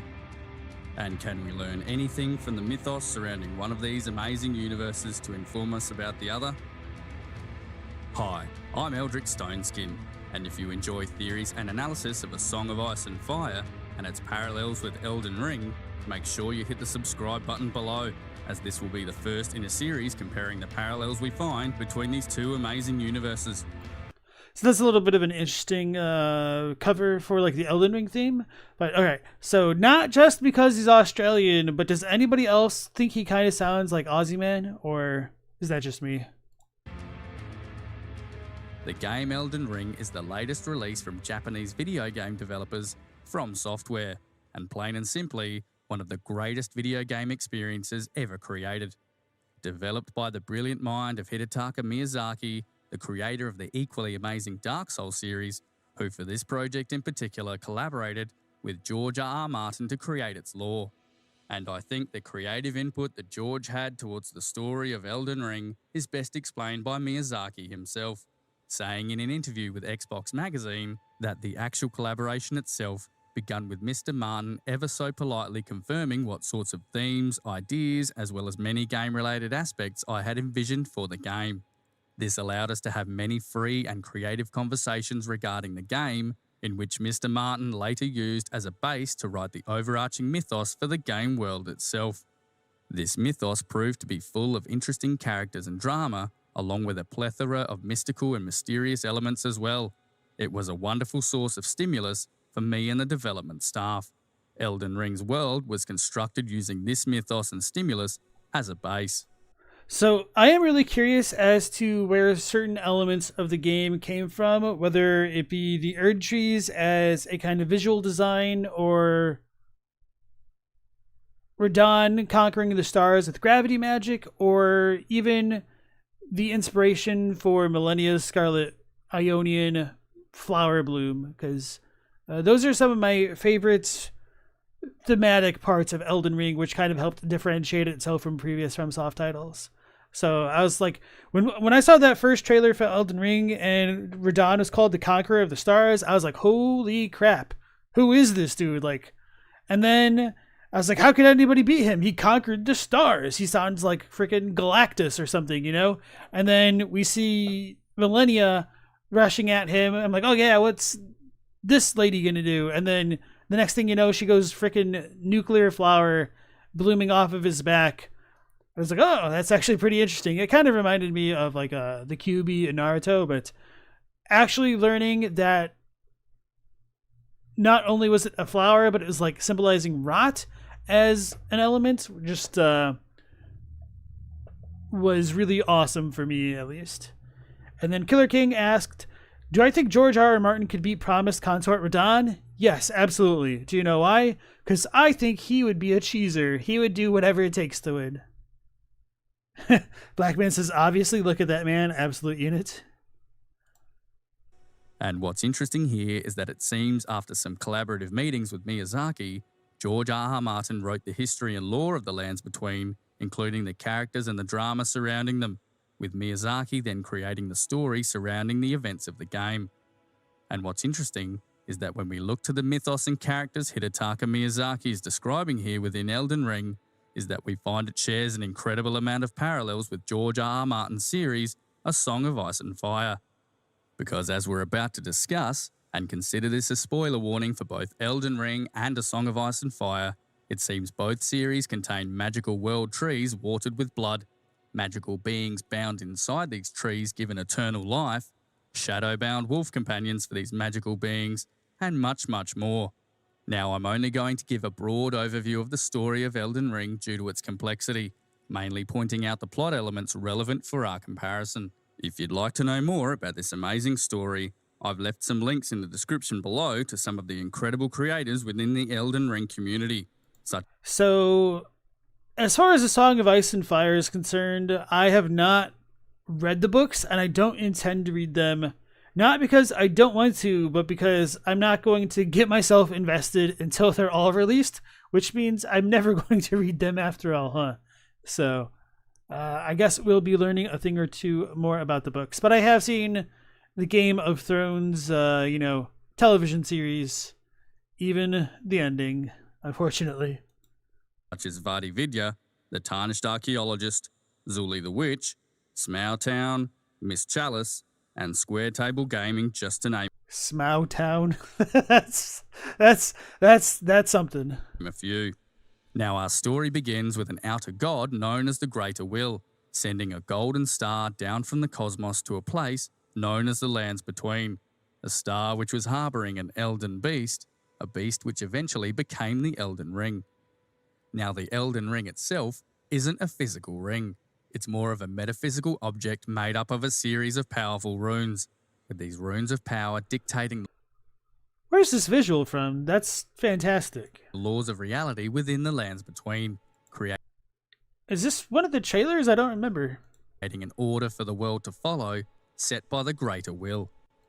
And it seems as though the Elden Ring housed itself within an existing tree known as the Great Tree, causing this giant tree to glow with the Elden Ring's Ruh-roh. Hold on, let me back up. I was not expecting that. And it seems as though the Elden Ring housed itself within an existing tree known as the Great Tree, causing this giant tree to glow with the Elden Ring's golden radiance and shine its blessings on the inhabitants below. Okay, I could see where he's saying that from. So I am a little bit wondering whether or not he's referring to the Great Tree as a tree which predated the Erdtree as we know it, or if he is calling the big old Leyndell tree the Erdtree, the Great Tree, which is certainly analogous with the text. And then Discerning Tarnish said, wait, did the Elden Beast become the Elden Ring? You're not sure about that. Kind of. That is one of the implications based off of the description. It is still technically ambiguous, but it is left up to individual interpretation whether the meteor became the Elden Ring or whether or not the beast became the Elden Ring. But regardless of how one feels, I think it is worth noting that when we fight Radahn, the black goop that houses the Elden Ring kind of flows out of him to become the Elden Beast, which could imply that the two are one and the same. But to truly enforce its golden order on the lands between, the greater will needed to select a being known as an Empyrean to become its god on earth. With an Empyrean being an individual whose body has the potential to become a vassal for an outer god, a being whose body can be used to carry out an outer god's will as a god on earth. With the current Empyrean to have been chosen by the greater will to become its vassal being Queen Marika, which led her to become the literal vessel. Okay, I was going to say, it's a little bit funny to me that it's vassal spelled the same way both times, because I was a little bit curious if you meant vessel or vassal, which both seem like they could be apt descriptors. So kind of combining the two is just kind of a little bit novel to me, I suppose. To become its vassal being Queen Marika, which led her to become the literal vessel of the Elden Ring, housing it inside of her body and becoming a god on earth of the greater will. However, due to an event we'll discuss shortly, Queen Marika shattered the Elden Ring, breaking it apart into individual runes in an event that triggered a great war, remembered as the Shattering. A war where the demigod children of Queen Marika each took power by claiming shards of the Elden Ring for themselves, resulting in a war of such scale it left the lands between broken and blighted. With the player character then being called to the lands between sometime after the shattering of the Elden Ring to defeat these demigods, collect their great runes, mend the Elden Ring, and take the title of Elden Lord. And it was this shattering of the Elden Ring that caused the Empyrean Queen Marika to be imprisoned within the Erdtree, bound to live for eternity as a vessel for the Elden Ring and a vassal for the outer god known as the Greater Will within this magical tree. Which brings me to my first parallel with A Song of Ice and Fire. Yeah, so as far as that summary of the story goes, I think that's pretty solid for the most part.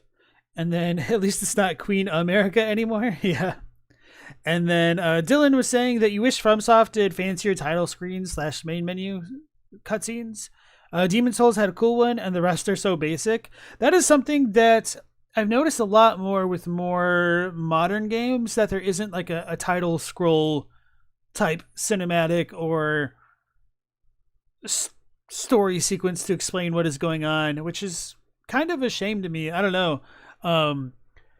And I think Elden Ring especially could have used one, even if it was just the first story trailer for the base game, just because technically all of that information contained within that trailer is no longer part, it was just never part of the game. So if you want to talk about like game purists who only regard what is in the game as being like canon and everything else is like secondary, then it's really funny to me that that would even include the story trailer and whatnot. It's the first impression and kind of makes it feel more special when the title screen is well composed. For real, like, that's one of my fondest memories of getting a new game or renting a new game as a kid back when that was still a thing. It's like you get home, pop it in the console, and you just chill and enjoy what the developers had prepared for you. And yeah, kind of miss it. As it seems to me, the role of an Empyrean sounds remarkably similar to the role of a Greenseer, particularly that of Bloodraven, who also seems to be a vassal for the old gods of the Weirwoods, potentially having been called north beyond the wall through dreams, just as Bran Stark was, to then be inhabited by the consciousness of a godlike being to carry out its will, while being bound to a tree through the Weirwood roots and given eternal life, in a seemingly perfect parallel to Queen Marika the Eternal, perhaps making the three-eyed crow that seems to have inhabited the Greenseer Bloodraven and now seeks to inhabit Bran Stark a parallel god to the greater will of the lands between, with both the three-eyed crow and the greater will searching for a potential candidate in a Greenseer or Empyrean to inhabit their body and represent their will on Earth. So this may have just been because I watched Game of Thrones in a pretty fragmented manner that I didn't pick up that the three-eyed raven was related directly to like the Weirwood, or maybe it wasn't explained super well in the show, because I know there are some pretty major deviations from the books and the show, especially beyond like the 4th season. So, all right. Giving them eternal life while being bound within their respective magical trees. And if you're aware of my main theory within the A Song of Ice and Fire community, in which I've suggested there were ancient Stark Greenseers who, like Bloodraven, sat on thrones of Weirwood roots beneath the Winterfell heart tree and were turned to stone to preserve their bodies so they could become eternal beings using the Weirwood, Queen Marika the Eternal becomes even more interesting. Because it just so happens this Greenseer parallel character, Queen Marika, who resides within a magical tree while given eternal life, also happens to have been turned to stone, becoming an eternally living statue within the Erdtree, just as I've suggested the ancient Stark Greenseers did. I understand the parallel he's making. I don't know how fair it is to call her a statue, but sure, she is potentially kind of made of stone, so I guess we could like let that slide. But the fact that Radahn is so mobile after that makes me a little bit more hesitant to accept that, at least at face value. Using their heart tree at Winterfell. Check out my Grayscale Kings of Winter theory in the description below for more on this.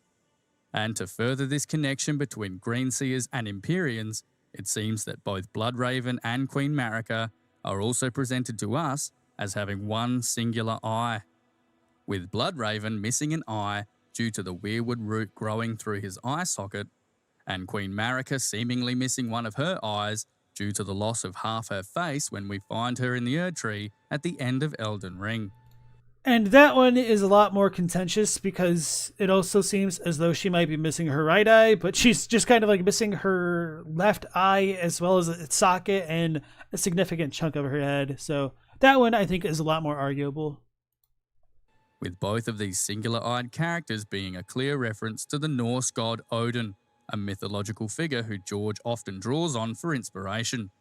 A god who sacrificed one eye for great knowledge and power, pinning himself to the mythological world tree of Norse myth known as Yggdrasil, so he could look down into the well beneath its roots and gain the knowledge of the runes, which is exactly what we see with the one-eyed Greenseer Bloodraven, who is pinned to the Weirwood by the roots growing through him, the one-eyed Empyrean Queen Marika being pinned to the Erdtree by a red spear, and the one-eyed Norse god Odin, who is pinned to Yggdrasil with a spear as well.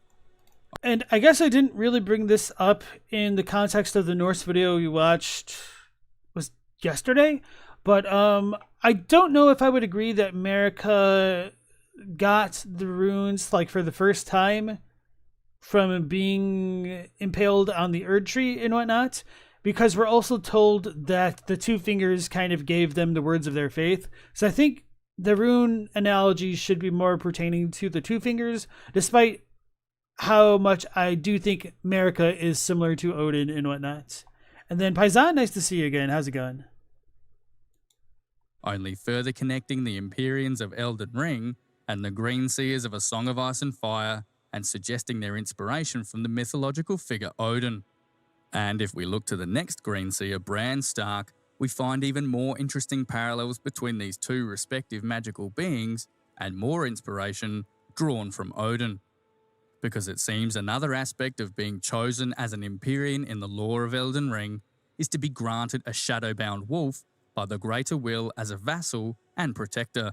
A wolf who is described as being a part of the Empyrean's very being, with these wolves being the very shadow of the Empyrean in a literal sense. With the one-eyed Queen Marika the Eternal being granted a shadowbound wolf named Malekith of the Black Blade, and another Empyrean in the story, Rani, who also has one eye and was granted a shadowbound wolf named Blaze, who acts as her vassal and protector as well. Sounding remarkably like the Empyrean parallel character Bran Stark, who has seemingly been chosen by the three-eyed crow to become its vassal, has one eye open when he closes his normal two and opens his third, and has been granted an essentially shadowbound wolf in his direwolf Summer, whom Bran uses as a vassal and protector as well, with these direwolves of the children of House Stark described as being a part of their very being as well. Direwolves who are also constantly described as being shadows throughout the series, giving us yet another strong parallel between the shadowbound wolves who act as vassals for the Empyreans in Elden Ring, and the spirit-bound wolves who act as vassals to the wargs and greenseers of House Stark as well. And it's highly likely that George and Miyazaki were once again drawing on Odin for the idea of these shadow-bound wolves, with Odin being well renowned for having two wolves named Geri and Freki as his vassals and companions as well. Once again telling us that George was drawing on Odin for the one-eyed magical tree-bound beings with shadow-bound wolves in both Elden Ring and A Song of Ice and Fire yet again. And I do also like that for the art of Odin here, we've got some ravens to accompany the wolves, because ravens are typically like friendly towards wolves, like they're kind of scavengers and they will lead, maybe they don't necessarily lead wolves to prey, but they kind of stick close to wolves because they can share from the scraps that the wolves leave behind. And a lot of ravens actually play with wolf puppies while they're, young. So that's just kind of a surprising thing. And I wonder how much that parallel is supposed to work with like the three-eyed raven and his wolf. But anyway, Copy Ninja, welcome into the stream. You don't think it's a one-to-one comparison? Just noted similarities. Now, I wasn't trying to take it fully as a one-to-one comparison. I just try to point out what is fully mappable onto the game and vice versa, just so that way people don't inadvertently get things confused. Ask next. Ravens aren't crows. Get it together. And then Stout says humans and canines being together don't seem so unique though. Yeah, it's true. Because dogs are equal opportunity foragers. Paisan says, you're not familiar with Martin's work at all. Are his other writings super relevant to Elden Ring?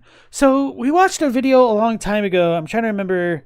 But there was another story that was surprisingly relevant to Elden Ring by George R. R. Martin. It was apparently like more of a short story. Maybe it was more of a novella about a guy who gets like this insect colony. And then eventually the insect colony turns on him because of his mistreatment of that colony or something along those lines. Yeah, the sci-fi one. Both are corvids, got me. Yeah, I don't remember what that one is called. I guess I could like look it up, and maybe I will as the video plays. And then got a spaghetti, nice to see you again. Shadowbound wolves in both Elden Ring and A Song of Ice and Fire yet again. Now, as we return to the story of Elden Ring, we need to discuss why Queen Marika shattered the Elden Ring in the first place, the event that caused her to be imprisoned within the Erdtree. You see, during the Erdtree's Age of Plenty, Queen Marika took a consort in Godfrey the First Elden Lord, having 3 children with him named Godwyn the Golden, Morgoth, and Moog, with these children growing to become the first demigods of the land between, a line which became known as the Golden Lineage. Okay, I think I found it. I'm pretty sure it was called Sand Kings. One word. Sand Kings. And it came out in 1981. Alright. However, at some point, a fragment of the Rune of Death was stolen and infused within a knife that could be used to kill a demigod. And on a night remembered as the Night of Black Knives, a group known as the Black Knife Assassins killed Marika's firstborn child, Godwyn the Golden, using this knife imbued with the fragment of the Rune of Death, killing him in soul alone, leaving his body in a state of undeath, which in grief led Queen Marika to shatter the Elden Ring and remove the Rune of Destined Death completely, therefore removing the concept of death in the lands between after experiencing the death of her firstborn son, creating... And just as a little bit of a note about this, we're not actually told whether or not Marika was driven to the brink because of grief or if there was another reason associated with it, which may be relevant in whether or not one considers Marika to be more of a pragmatist or a bit more sentimental than others may give her credit for. So that does kind of still come up to individual interpretation, but I do think that is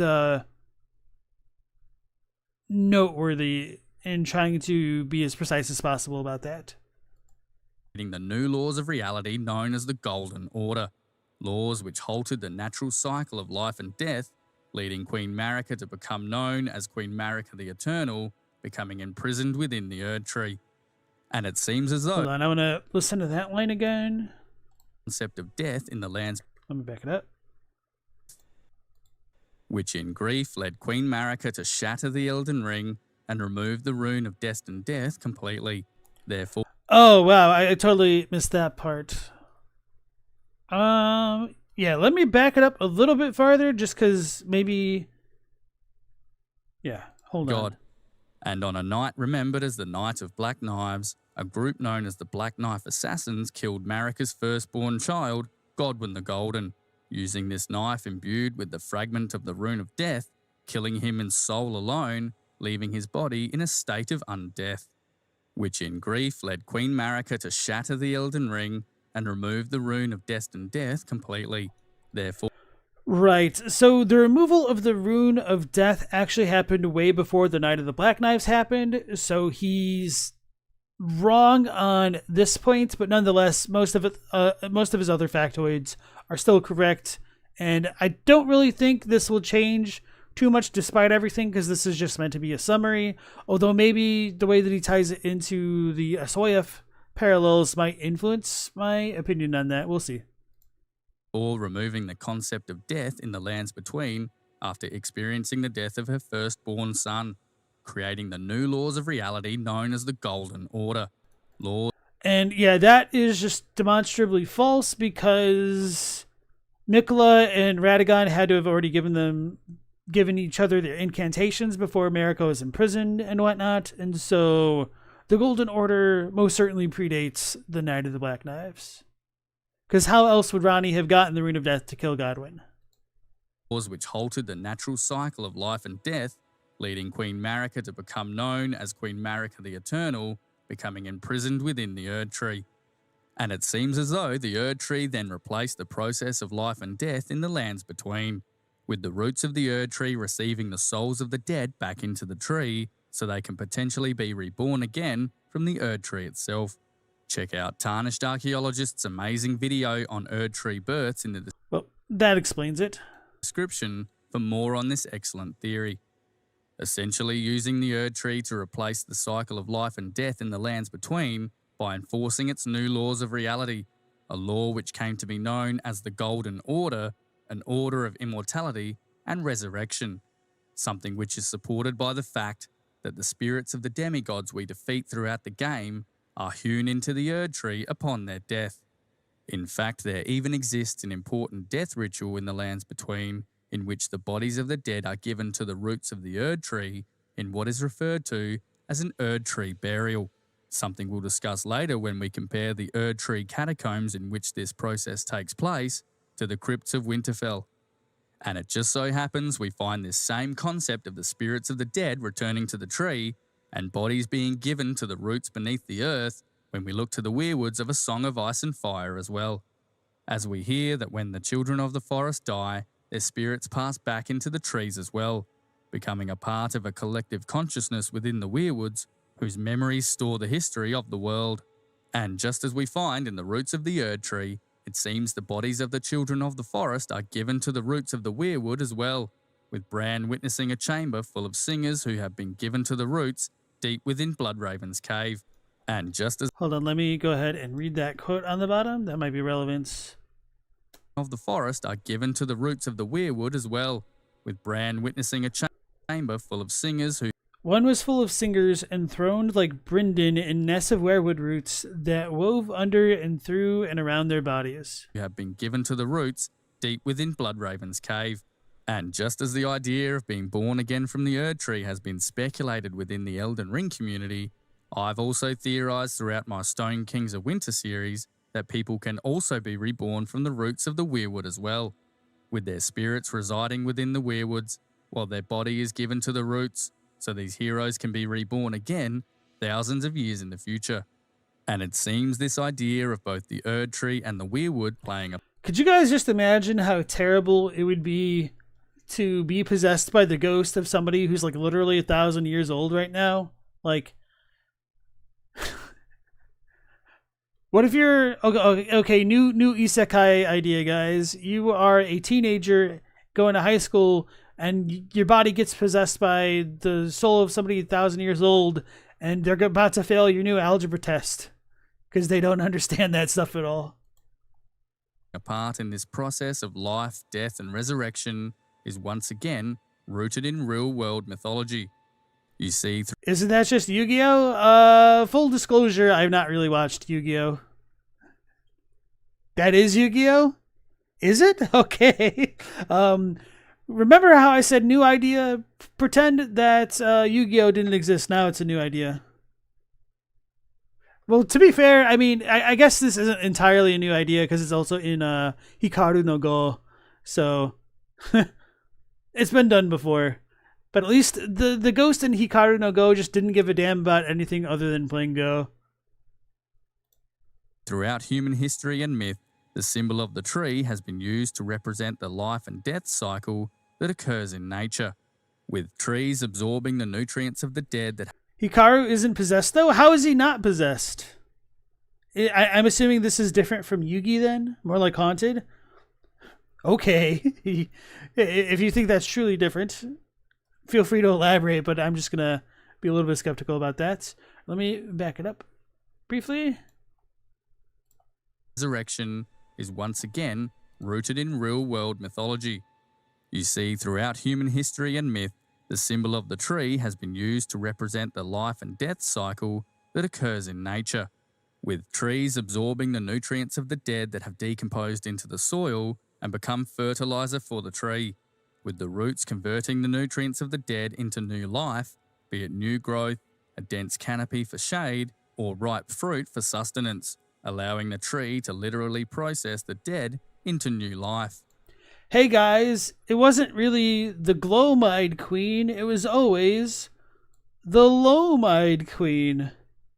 Life from the Lone, return up to 3 target land cards from your graveyard to your hand. So, Magic the Gathering parallels. No, I'm kidding, obviously. It is the Glow-Eyed Queen. It's just kind of funny how similar the words are. Trees have also been associated with rebirth and resurrection due to the natural cycle of nature that ancient humans witnessed with the passing of the seasons, with trees being alive and plentiful during spring, before losing its leaves in autumn and appearing to have died during winter, before being symbolically reborn with the onset of spring once more, leading ancient real-world people to associate trees with life, death, and resurrection.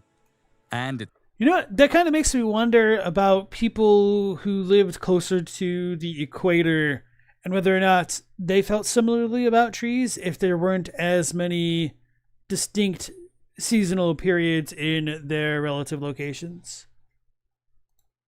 It's this seemingly magical ability of the trees that would give rise to the mythological concept of the world tree, with the I'm not gonna lie, I've just always loved art like this for whatever reason, like the almost tilt-scoped vision of like a world where you see like big old trees, big old volcanoes, clouds and stuff. There's just always been something very appealing and comfy about it to me. Just, I don't know, stokes the imagination, I suppose. most famous example of this being Yggdrasil, a magical tree that connects the realms of the dead below with the realms of the living above in Norse mythology. Something I think George R.R. Martin and Hidetaka Miyazaki have collectively drawn on for the concept of the life and death cycle of the Erdtree and the Weirwoods, respectively.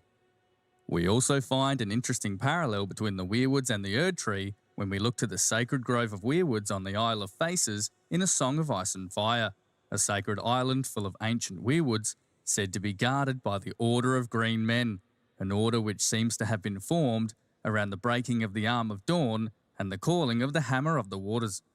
With these mysterious figures known as What the hell does that mean?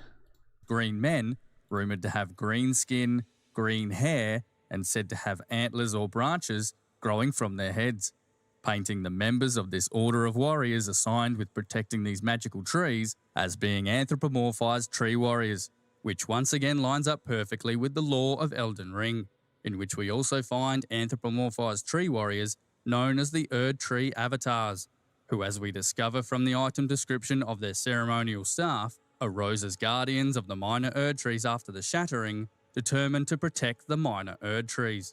With these tree warriors awaiting the player at the base of the minor Erdtrees, determined to defend these magical trees from any threat that may befall them, giving us anthropomorphized tree warriors tasked with protecting their magical trees in both series.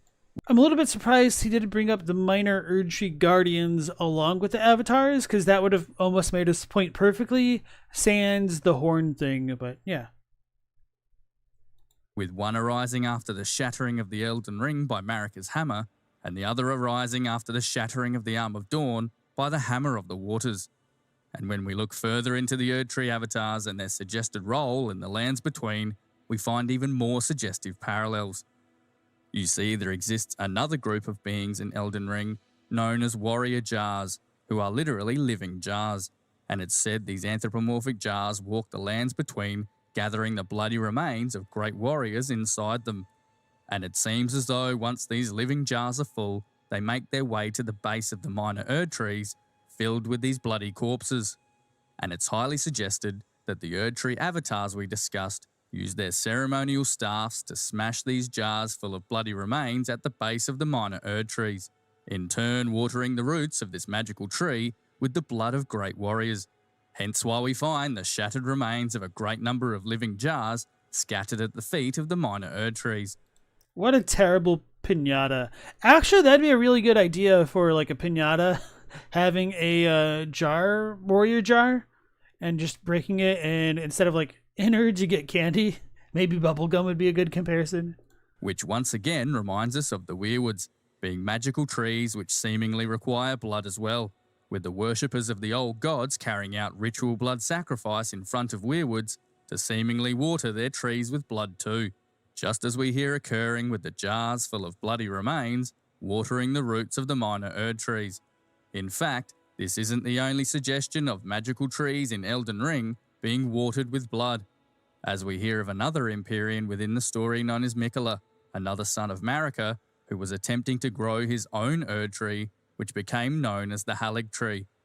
And he did so by watering a sapling with his own blood, in the hope that he could grow himself a magical tree that just so happens to have red leaves. Which sounds very much like what we see in A Song of Ice and Fire, after Bran Stark learns to become a greenseer. And of course, the red trees in the Halig tree could be a product of the Scarlet Rot, which may or may not be part of Miquella's original vision for said tree.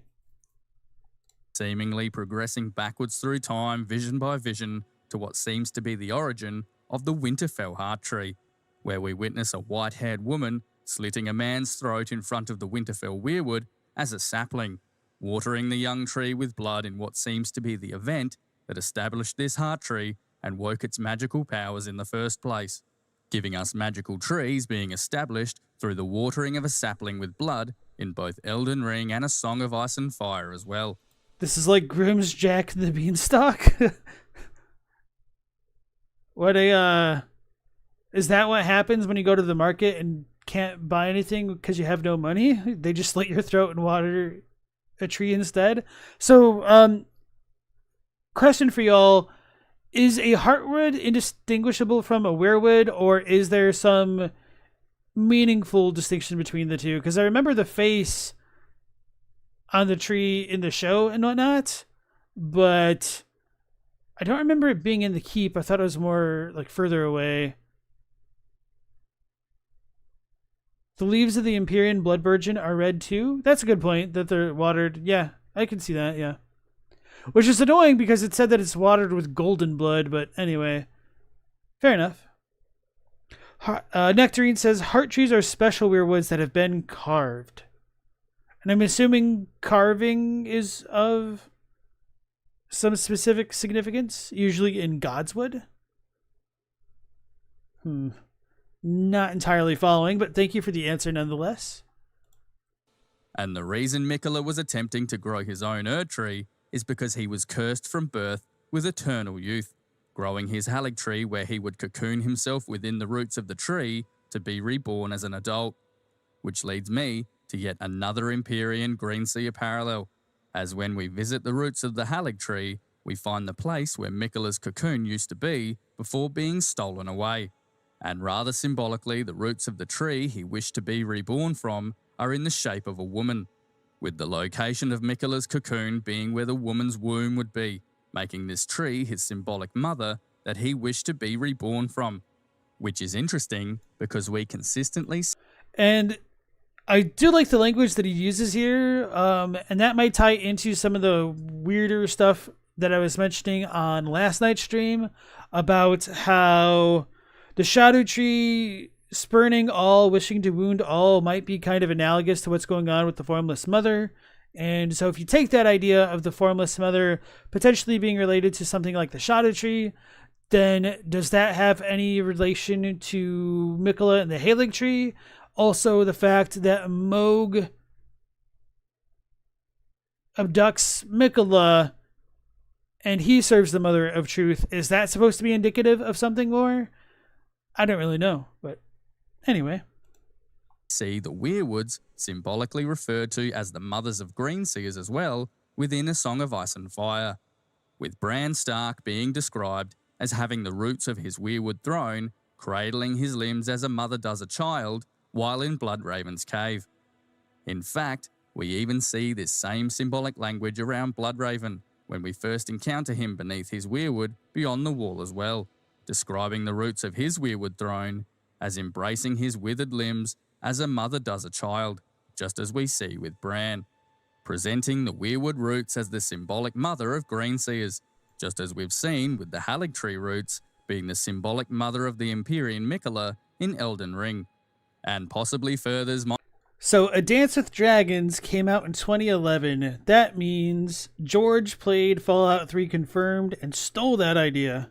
No, I mean, that's been a pretty, maybe not pretty common trope, but it's been like a long-standing idea for a long, long time.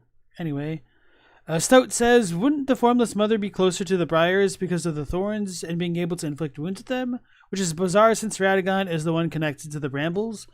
Well, there is the weird, what's called, not self-flagellation, but like the self-harming ability of those thorns using one's own blood might actually be relevant to the Mother of Truth, because we do have some weird connections between those blood thorns and the red thorns on the land of Reedshield and the ethos of the lands of Reed in general to the Mother of Truth and the creation of Bloodflame, perhaps.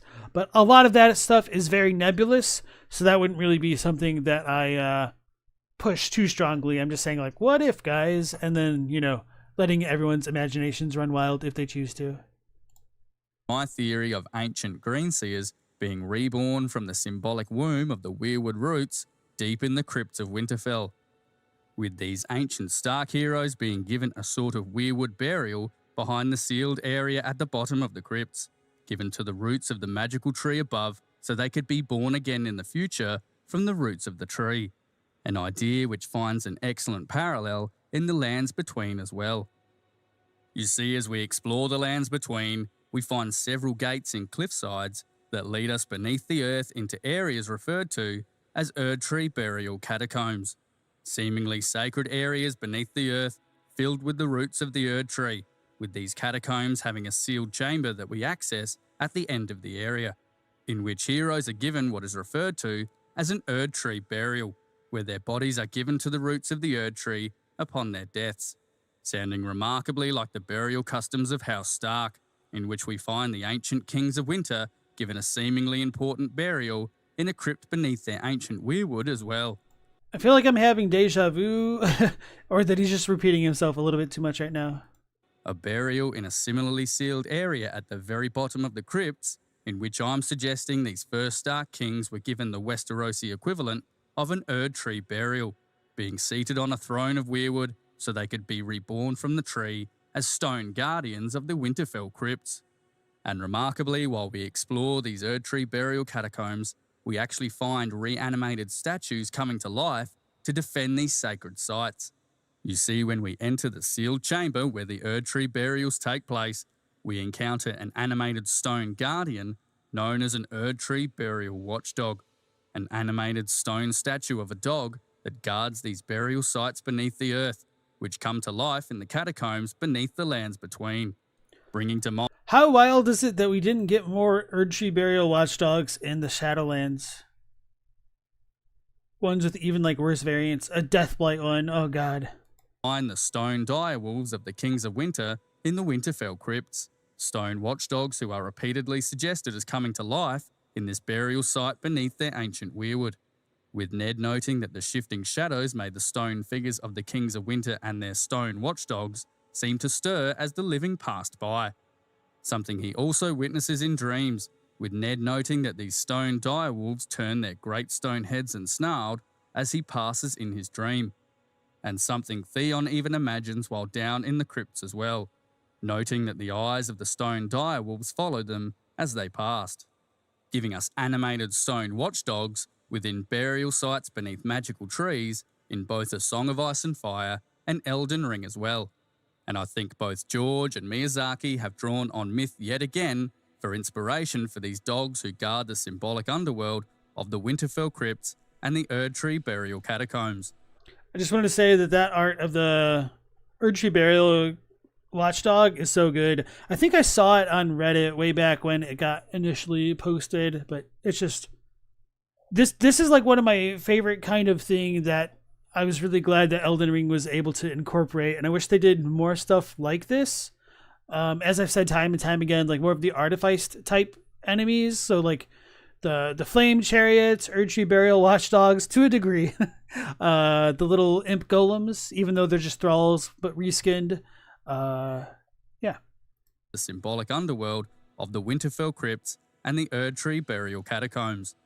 And that myth would be the Greek myth of Cerberus, who is described as a three-headed dog who resides beneath the earth, can turn people to stone, and guards the underworld of Greek myth, ensuring that the living don't enter and the dead don't leave.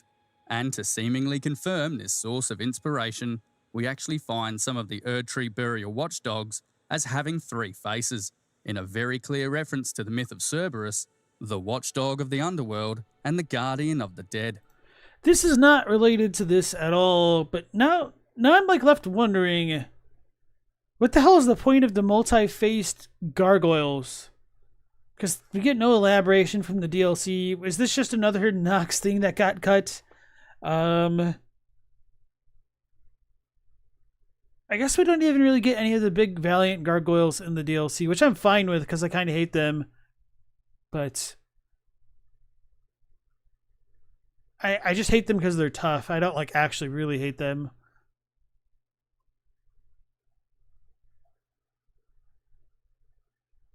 I guess I never thought about the three-faced Erdtree Burial Watchdog as a potential parallel of multiplicity of character identities. But nonetheless, comparing it to Cerberus is a pretty safe move. So as you can see, there are clear parallels between the catacombs of Elden Ring, in which heroes are given a burial amongst the roots of the Erdtree, and the crypts of Winterfell, in which ancient Starks were given a burial beneath their Weirwood, a burial which I'm suggesting will allow them to be resurrected from their throne of Weirwood roots. And rather amazingly, we find this same idea within Elden Ring, as there happens to be an ancient hero that we've already discussed, who was given an Erdtree burial, with several plans for his resurrection. You see, after the Night of the Black Knives, in which Godwyn the Golden's soul was killed, while his body remained in a state of undeath, he was then interred amongst the roots of the Erdtree beneath the earth, in what seems to be an Erdtree burial, giving Godwyn a new moniker of the Prince of Death, with the location of his burial amongst the roots being interestingly referred to in-game as the Prince of Death's throne. And what we discover as we progress through the game is that there are several people within the lands between who are trying to resurrect this ancient hero from his throne of Erdtree roots, which... Oh, that's a little interesting design. Anyway, this is something that I don't bring up too often just because it's a little bit out there. It'll probably make... It would tend to make people angry and not really want to entertain it, so I just kind of like leave it be. But if Godwyn is the so-called Prince of Death, what does that say about his mother? Which once again sounds remarkably similar to my theory within A Song of Ice and Fire, of the ancient Stark Greenseers who I think will be resurrected from their throne of Weirwood roots. And what's remarkable is that the methods being suggested to resurrect the ancient hero Godwyn the Golden from the roots of the Erdtree is that they also share a lot in common with A Song of Ice and Fire as well. You see, there exists another character in Elden Ring named Fia, who is what is known as a deathbed companion. I knew it was going to happen, named Fear. And it seems... Alright, so this is one of the things that is just really funny to me, the issue of rhoticity, which means like pronouncing R's, like hard R's, in language between like a variants of European English and Australian English. And one thing that lives in my mind rent-free is that when the term "okay boomer" was popularized, it was done mostly from was it a New Zealand woman, or was it actually an Australian woman in like their equivalent of Congress, who just said to one of her colleagues, "Okay boomer," and the like auto prompter, or like maybe it was manually prompted, I don't really know, had it written "Okay Burma," the country. And so to go from boomer to Burma is just so ridiculous that I don't know, like, I don't really mean this insultingly, but in some ways, like, the Australian accent is just ridiculous for that to be so different. And then, man, there's like another Australian accent based joke that I can't quite remember.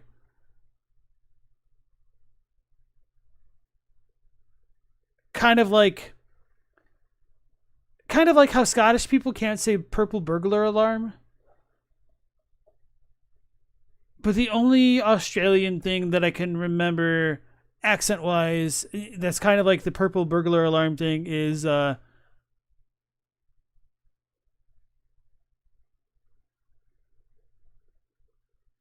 whether or not it's about like razor blades versus raise a plate, because they just sound the same. Oh yeah, and I saw a stupid ass TikTok a long time ago where some girl mockingly asks Australians if they call Mojo Jojo from Powerpuff Girls Marjar Jar Jar. And so like they had a bunch of what are they called in TikToks? Like duets? Stitches, whatever they're called, of Australians saying Mojo Jojo, and then my favorite one was raise up lights. Okay, I thought it was raise a plate equals razor blades. Where the best stitch for that was when some girl's like in her bathroom and she's like Mojo Jojo, and she's like, oh fuck, we really do sound like that. So it's just like the self-awareness, like the whole Baltimore accident, or yeah, the Baltimore accident. No, the Baltimore accent test with Aaron earned an iron earn. I just love stuff like that. So it's not just Australians that have these kind of issues, but it's just really funny. The auto subs aren't super great at anything that's not close to American national newscaster. True story. And even with like Midwestern American accents, it doesn't do the best job in general because of, you know, being AI. But better than nothing, maybe. It hasn't caused any wars yet. Hitchhiker style to the galaxy. Or Hitchhiker's Guide to the Galaxy style. Wow, I'm having issues, huh? Anyway, going back to the video now. Named Fia, who is what is known as a deathbed companion. And it seems what deathbed companions can do is draw a small amount of life essence from a living champion by laying with them. We see this after being held by Fia in the round table hold, with our maximum health being reduced by a small amount from this contact, essentially showing Fia's ability to draw on the life essence of a person in small amounts through game mechanics, sounding very similar to what we see Melisandre doing in A Song of Ice and Fire, drawing forth the life essence of Stannis in small amounts, just as Fia does, to then give birth to shadows. Wait, hold on. Let me pay more attention to that. Person in small amounts through game mechanics, sounding very similar to what we see Melisandre doing in A Song of Ice and Fire, drawing forth the life essence of Stannis in small amounts, just as Fia does, to then give birth to shadows. And it's Fia's plan to use... Is that what she's doing? I just remember the weird ass ghost baby. But yeah, maybe I just didn't pick up on that stuff. Honestly, like, I mostly binged Game of Thrones, so it's kind of like an elaborate fever dream in many ways in my recollection. Use this collective life force to lay with Godwyn the Golden as his deathbed companion and resurrect this ancient hero we find tied to the roots of the Erdtree from his state of undeath. But it seems this isn't the only plot within Elden Ring to resurrect Godwyn the Golden from the roots of the Erdtree, as we find it suggested in-game that the Empyrean Miquella, who is Godwyn the Golden's half-brother, is also attempting to resurrect this ancient hero from the roots of the Erdtree as well. And we know this through a stranded soul we find in the Lands Between at Castle Sol, who says the following: Lord Miquella, forgive me. The sun has not been swallowed. Our prayers were lacking. Your comrade remains soulless. Which is rather interesting, as this implies Miquella has been praying for an eclipse to occur to bring life to a person who was his comrade and whose body remains soulless, with this person most likely being Godwyn the Golden, being Miquella's half-brother through their mother Marika, and whose body was left undead but soulless after the Night of the Black Knives. And we see this idea of an eclipse resurrecting Godwyn the Golden furthered when we speak with another stranded soul at the Church of the Eclipse within Castle Sol, who says, O great sun, frigid sun of Sol, surrender yourself to the eclipse, grant life to the soulless bones. Further suggesting that we could see this ancient hero who was given an Erdtree burial, resurrected from his throne of roots beneath the earth with the onset of an eclipse. And the reason both George R.R. Martin and Hidetaka Miyazaki are drawing on the eclipse as the event that will resurrect this golden hero is because in several real-world myths and religions, the sun was seen as a god, giving life and light to the world, with an eclipse being... So I'm a little bit surprised he didn't bring up the golden epitaph description, which I think would have served his point a little bit more directly there. But I mean, it's fine because what he has is good enough. I'm just, slightly surprised. And then Paisan didn't get past season 4 of Game of Thrones. So a part of me was just like, you know what? I kind of want to rewatch the series. And then I kind of remembered how it ended. And then I kind of don't want to watch it. I mean, I do, but I don't. I feel conflicted. Like, because there were a lot of really cool things in it, and then there weren't. Anyway, moving on from that.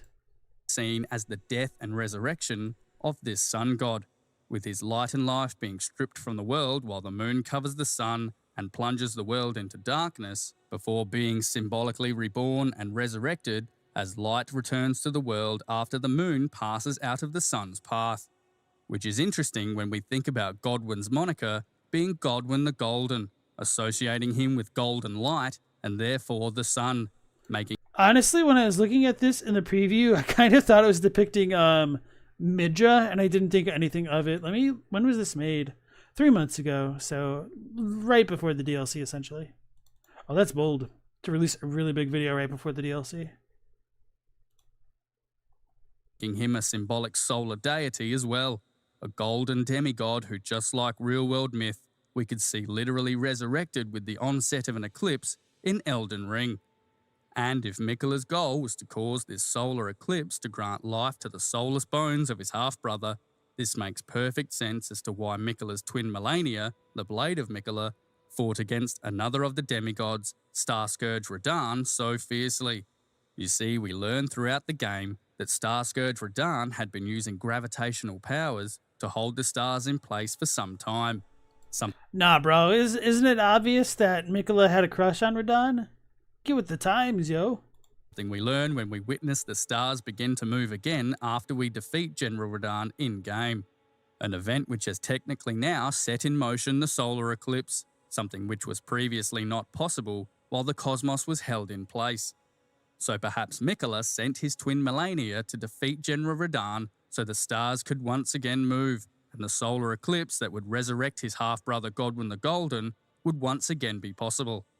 And the fact that beating General Radahn is a prerequisite to accessing the upcoming Shadow of the Erdtree DLC means it's highly likely that the stars need to be in motion for the events of the story, meaning we could see the child Empyrean Miquella resurrecting the ancient hero Godwin the Golden from his throne of roots beneath the Erdtree in the upcoming DLC. Correct. Something which once again lines up with my theory within A Song of Ice and Fire, in which I've speculated the child Greenseer Bran Stark will resurrect the ancient Stone Kings of Winter from their throne of roots beneath their Weirwood, giving us such a strong parallel that it just might be we'll see an eclipse when we find Bran Stark resurrecting the undead Kings of Winter from their Weirwood burial at the Battle for the Dawn. If you liked this video and you'd like to see more comparisons with Elden Ring, let me know some of the topics you'd like me to discuss or parallels you've noticed in the comments below. Thanks very much for watching, and I'll see you next time. Alright, so yeah, that was a pretty good video. I'm going to go ahead and give it a like. It is a little bit tragic that he was working with the Tarnished Archaeologist timeline to screw up the founding of the Golden Order in relation to the events of the game, but oh well, can't change that.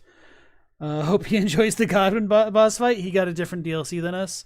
So, right. It is a little bit tragic that pretty much no one really anticipated what could have come in the DLC based off of what we got in the base game. So maybe there's somebody who read Fever Dream and actually understood that it wasn't going to be Godwin and instead it was going to be Radahn, but apparently not. We need people going back on their old videos and reacting and revising their ideas post DLC. You'll love to see more of it. I unironically thought about doing something like that, but I don't know, a little bit. I mean, it feels a little bit too self-masturbatory in some ways, and while I might get a kick out of it, I also do go through like mostly painstaking effort to put a lot of qualifiers, like maybe, perhaps, what if type stuff. So I guess I'm kind of doing it now when we see older videos that are older than the DLC is released, but at least not for my own stuff. Worst, I'll get our hairy palms. Oh no. So, right. Okay, so we still do have a little bit of time left. If we hurry up and start the next video, we should be able to get through and maybe go right on time or ever slightly over. So, oh, I've already shared this. Okay, so I'm going to share it again because why not? that was a good one by Eldrick Stoneskin. Let's see what all else he has to offer. Right. Yeah, I'm not too interested in ASOIAF, so I will have to pass on the sub for now. But I did enjoy the video regardless, because I also learned more about ASOIAF. So, alright, let's go ahead and move on into 5 Souls lore mysteries that were never solved by Silvermont. Hey there, my name is... Alright. I could go blind? Nah, you see I got eyes on the inside, so it's a different thing. The Silvermont. I've played a lot of the Souls games. You have too? What a coincidence. Then maybe you've wondered about certain mysteries within the game worlds. Dark Souls, Bloodborne and Elden Ring are intentionally vague with many aspects of the story and lore, by design, to give players room to use their imagination. Sometimes we get answers, as I discussed in a video last time, but this time, 5 subjects that we never got clear answers to. Do feel free to tell me your opinions in the comments, and if you have any questions that are, as of yet, unsolved, ask them too. Preferably Dark Souls related. If you want to ask, say, what caused the Big Bang, you can certainly ask that too. Number 1. The Arch Trees. A common theme between many of these games are large, column-like trees. I'm not too experienced with FromSoft's earlier titles pre-Demon Souls, unless we're talking about Eternal Ring, so it's entirely possible they... I like the little sigh that goes along with that, but yeah. No, I do appreciate the little disclaimer that he's not familiar with that stuff. I'm not familiar with, like, Kingsfield and, 3D Dot Hero myself, but we all have to start somewhere. They made earlier appearances, but for me, the big one was Dark Souls. The Great Hollow is visible throughout much of the early game, and if an intrepid adventurer ventures through it, they will find themselves in Ash Lake, a dreamscape where countless arch trees are seen. Does each of these arch trees hold up its own What armor is this? copy of the world? Are they just the It looks so shiny. Is this like a mod? foundations upon which the main game world sits? After all, during the game's intro cinematic, we seemingly I know, like, this is the Moonlight Butterfly shield, isn't it? But I don't recognize the set. travel deep inside one of these arch trees to witness the first sparks. These large trees also made appearances in other games too. Giants and trees are connected in Dark Souls 2, and Dark Souls 3 had the Curse Tree and what may have been part of an arch tree in the Dreg Heap. And then we have Bloodborne's Hunter's Dream, which has a similar column vista. And of course, how can we forget Elden Ring? The Erdtree, the holy tree, isn't just a huge golden tree that dominates the landscape that you can see from almost any part of the game. But at the end of the game, you are transported to a mysterious boss arena, presumably deep within the tree, and rather reminiscent of Ash Lake in a way.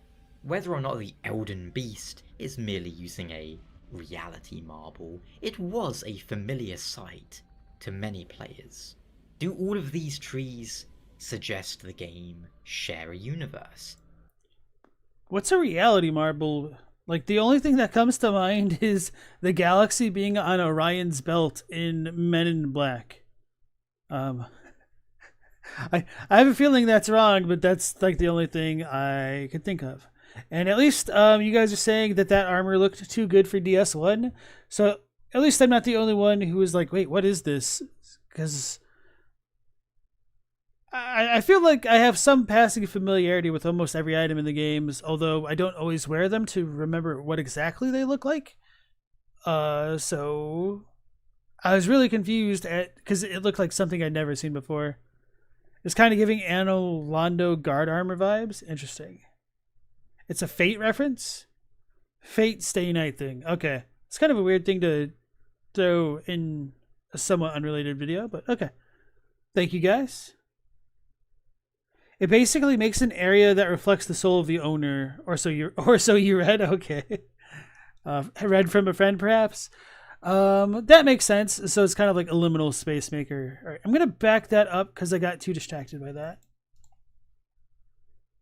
Deep within the tree, and rather reminiscent of Ash Lake in a way.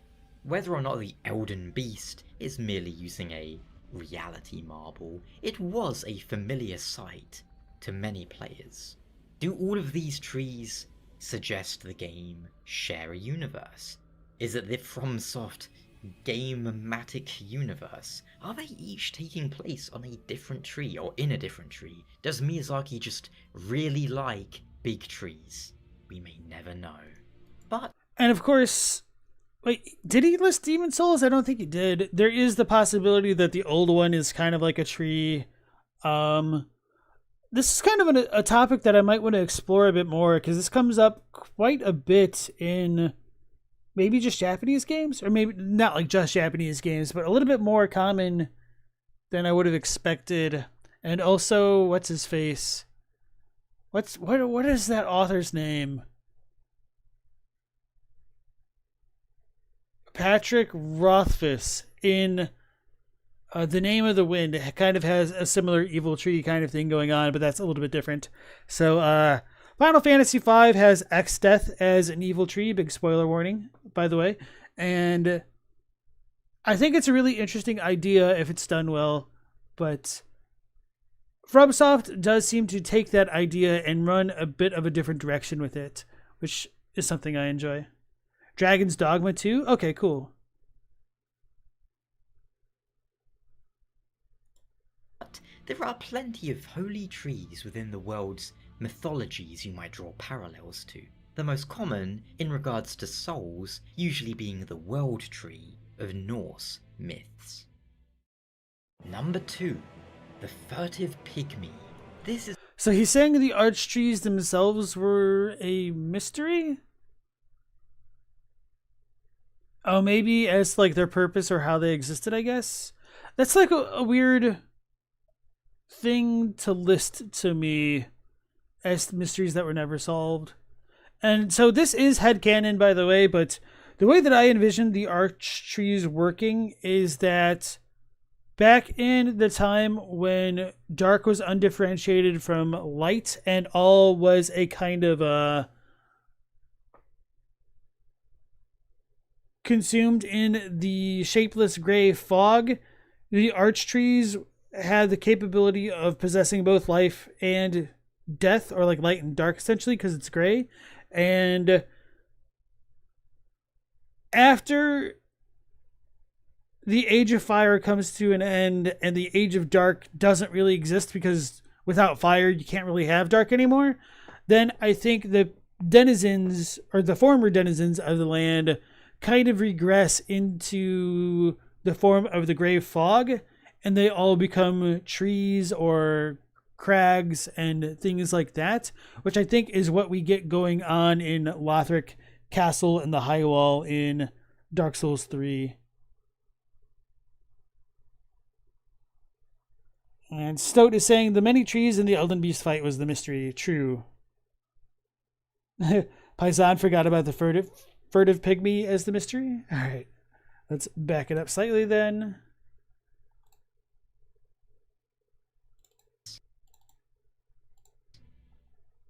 Number 2. The Furtive Pygmy. This is a matter of some debate. Ever since we heard of the Furtive Pygmy in the original Dark Souls introduction, many have been intrigued by this figure. Just who is he? Is he really important? Did we ever meet him?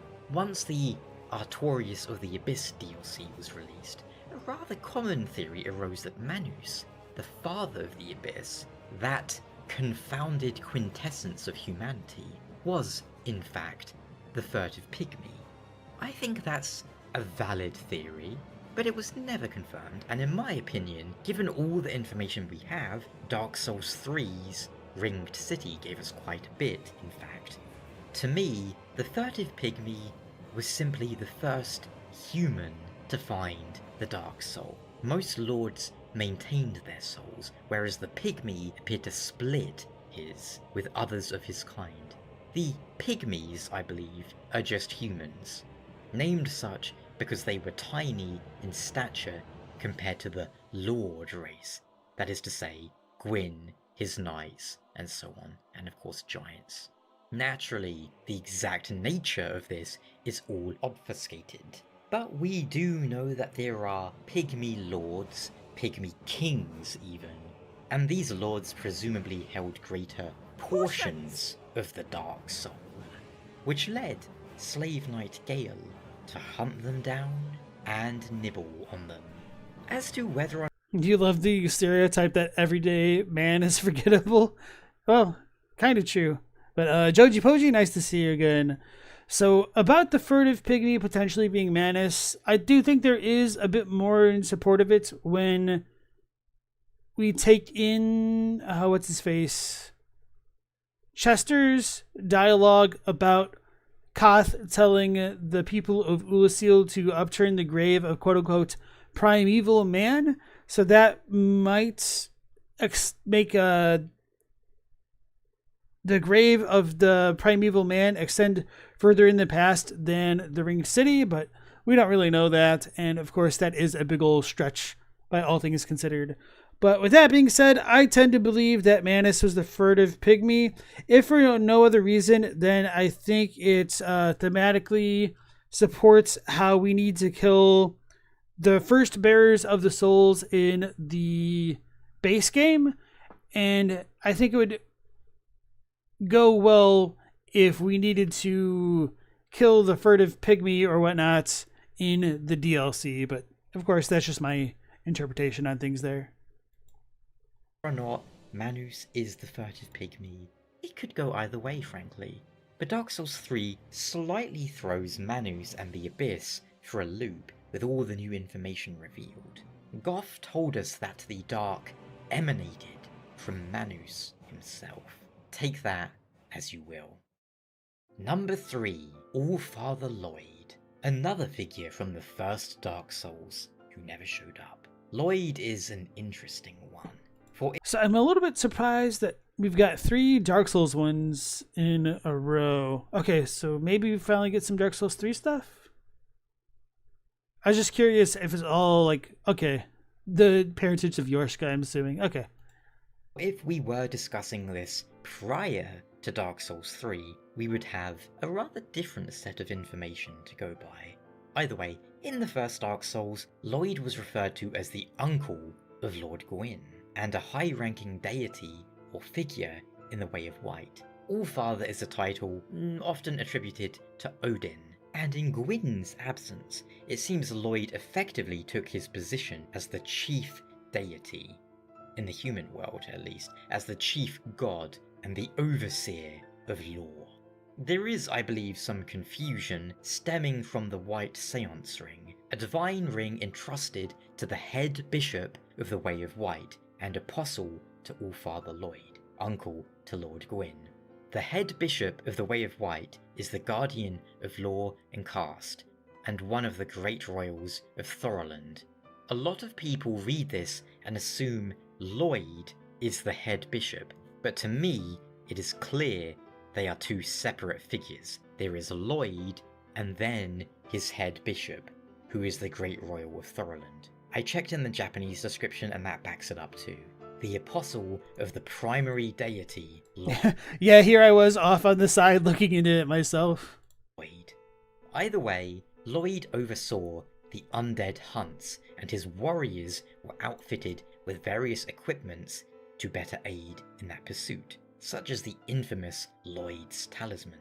Still, the prospect of Lloyd being Gwyn's uncle, therefore possibly older than Gwyn, was quite a curious prospect.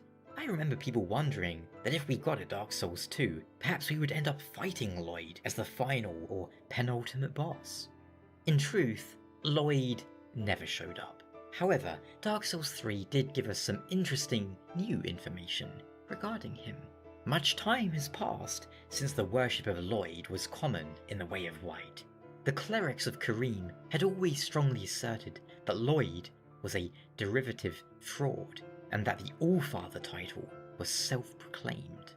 This is corroborated with the Japanese, in case you were wondering. Lloyd was nothing more than a heretic, falsely proclaiming to be the primary. What description was that one again? In Dark Souls 3, damn it. But Lloyd was a derivative. Interesting new information regarding him. Much time has passed since the worship of Lloyd was common in the Way of White. The clerics of Karim had always strongly asserted that Lloyd was a derivative fraud, and that. Alright, so I'm gonna take a second to just quickly try and find it. I'm assuming it's a ring.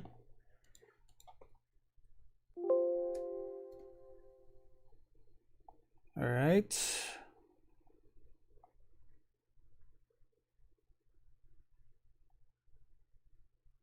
Yeah, so it's all hearsay, and this was a topic that actually came up in the Discord earlier today, but I didn't talk too much about it because I don't really think this is that big of a deal to begin with. But as far as Lloyd's sword ring goes, the localization seems fine.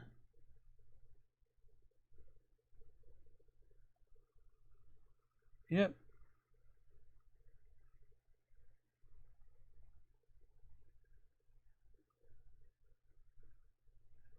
Yeah, this is pretty much fine.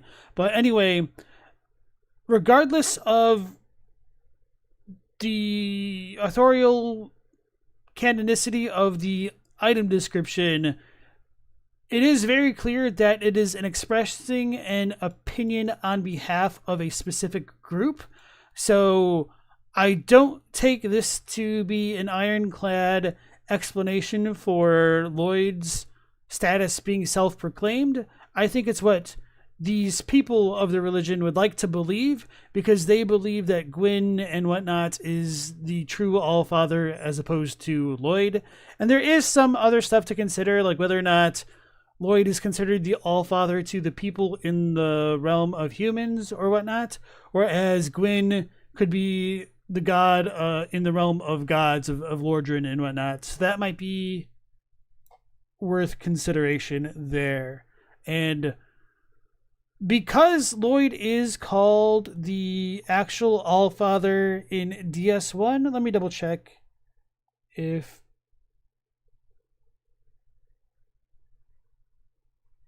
Yeah, no.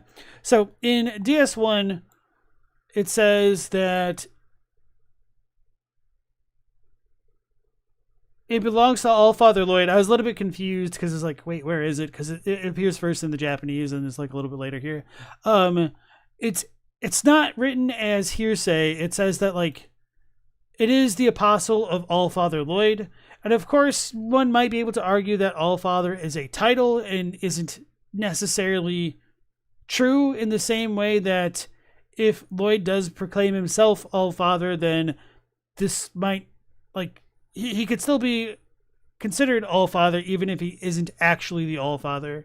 So that might be splitting hairs a bit, but at least for me, I've always interpreted Lloyd as the true Allfather in the realm of humans. And then Soapboat says, you can have an uncle that's younger than you. Actually, I don't know if they would use this character for that.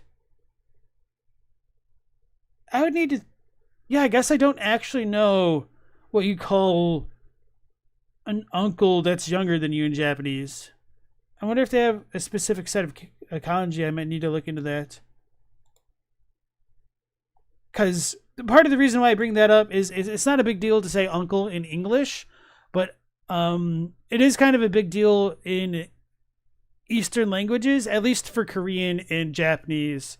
So there might not be a word for it because it may have just been like a super uncommon thing. Although, I don't know, because they had a lot of concubines back in the day. Yeah, I'll definitely need to look into it. Yeah, Stout says, it wouldn't be the first time an uncle tried to wrest control out of the real heir's hands. True story there. All right, and so was that all I wanted to say about Lloyd? I think, yeah, okay. that the Allfather title was self-proclaimed.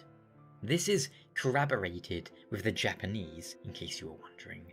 Lloyd was nothing more than a heretic, falsely proclaiming to be the primary deity. So said priests of Kareem, at any rate. Does this mean he was not a god, or just not related to Gwyn? Someone who saw a chance and took it. After all, Anor Londo was abandoned, the nameless king missing. Leaves quite a power vacuum, doesn't it? Someone asked me to look at a theory that Lloyd is in fact a giant we encounter in the Ringed City. Whilst there was some good research and reasoning done, it didn't quite convince... When is this video made? Oh, 1 month ago. Okay. So I wonder if he's talking about Yoshimitsu's video where he has that going on. For some reason, I thought this was like a really old video. Okay. Me personally, some of it was a bit too tangential. But hey, if you choose to believe it, by all means. Me, I figure if Argo, for example, was supposed to be Lloyd, they would have just called him Judicator Lloyd. But could Lloyd been one of these other grey giants? Sure, why not? There's nothing directly saying that he can't. But... Yeah, so that's actually a really good point to bring up. Judicator Argo's role as kind of like the chief giant of these beings in the Ringed City, but yeah. The evidence that he is just a bit too thin for me. Either way, maybe we need that in Dark Souls 4, a fight against Allfather Lloyd. Maybe in his second phase he becomes Heretic King Lloyd. Number 4, Velka. Another figure from the first game. Why, that seems to be the trend, doesn't it? Velka, the goddess of sin, the heretic witch. She is able to mete out punishment to god and mortal alike. Along with Gwyndolin, or supplanted by him, to hear some say it, she oversaw the Book of the Guilty and the Dark Moons, punishing the guilty. Her presence is felt throughout Dark Souls 1, 2, and 3. Her pardoners can be entreated to forgive sins, or in the third game this can be done directly at a statue of Velka. The Raven God may be considered somewhat heretical so far as the Way of White or other gods are concerned, but she seems to be rather welcoming of all who seek forgiveness. Ultimately, people have theorized that several figures throughout the franchise might be direct manifestations of Velka. The giant crow who carries us to Lordran, so we might punish the gods.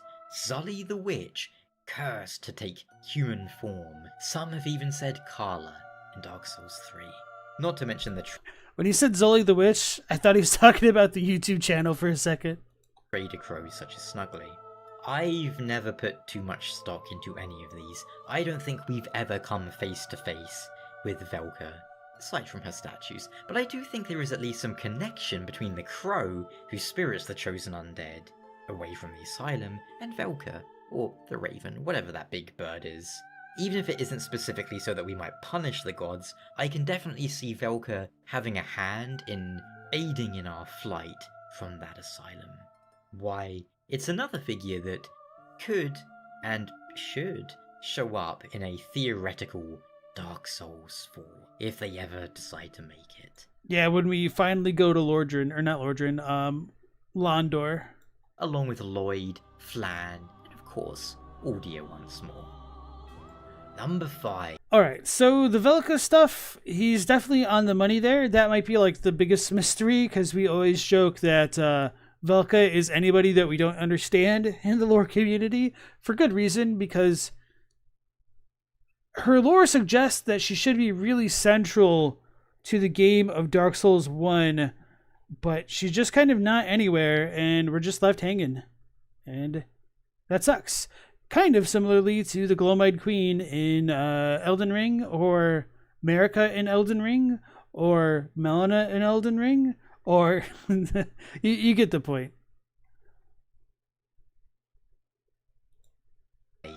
Priscilla's parents. Speaking of Velka, her presence is felt keenly in the Painted World. Some people believe she may be Priscilla's mother, or just her guardian?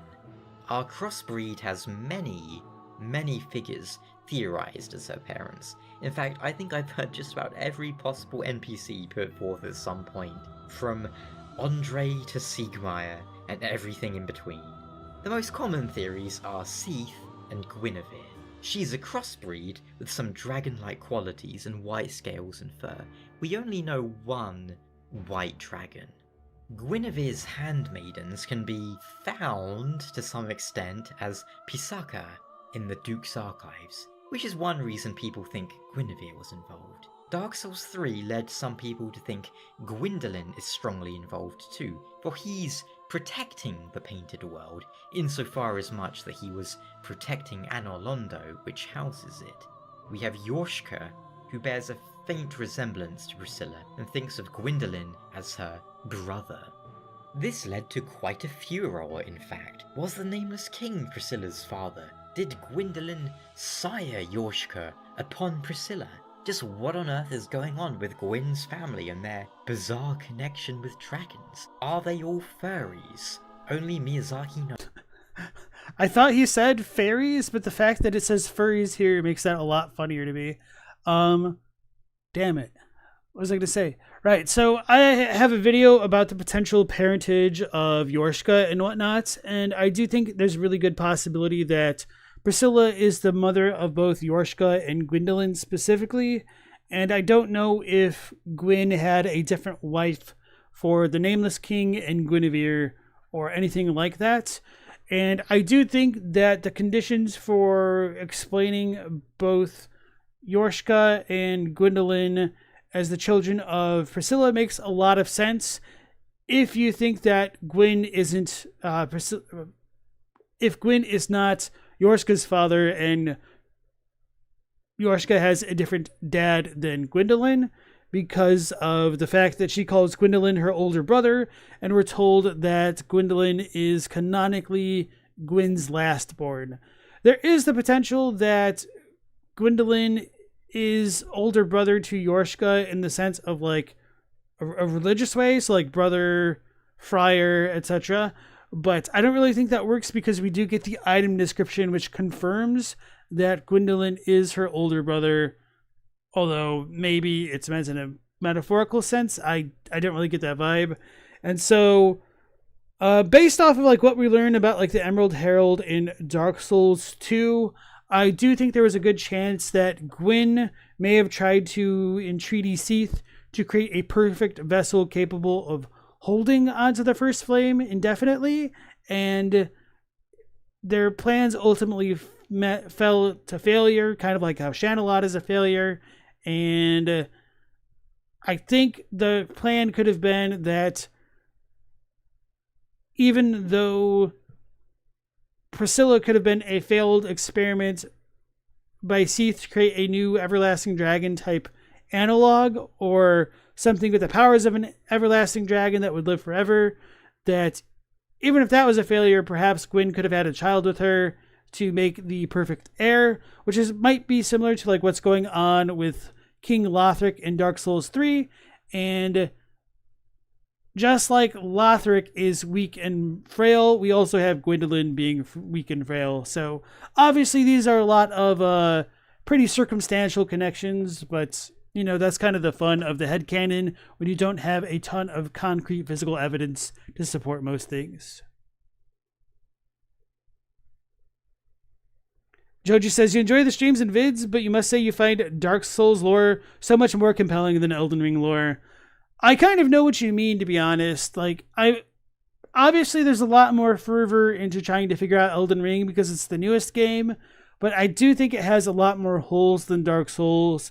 And I don't know if part of the reason for that is because the Dark Souls games are so much more of a theme park type game, and they're so much more linear, relatively speaking, and they feel a lot more tightly designed overall, which might make the games feel more compact, whereas Elden Ring is a lot more open book. And yeah, I don't know, like there are some things in Elden Ring which I enjoy a lot more than Dark Souls, but Dark Souls has also had 3 games with which they could build up their story, so I don't know how fair of a comparison this really is.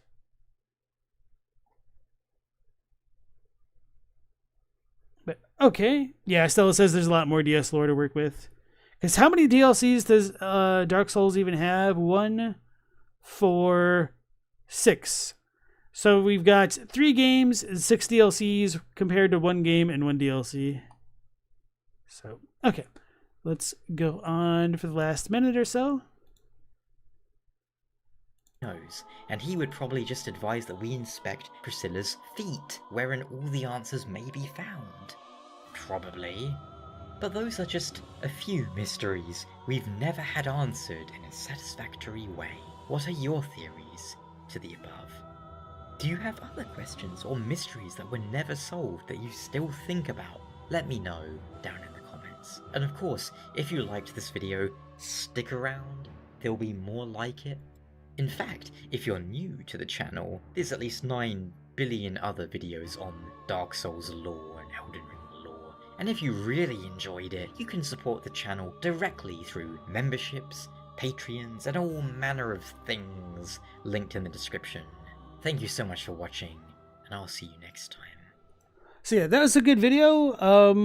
I almost feel like the Profaned Flame should have been on here. That's like one of my biggest mysteries of the franchise, just because you have a flame that never dies out and people don't try to use it to power the world. It's free real estate, you know.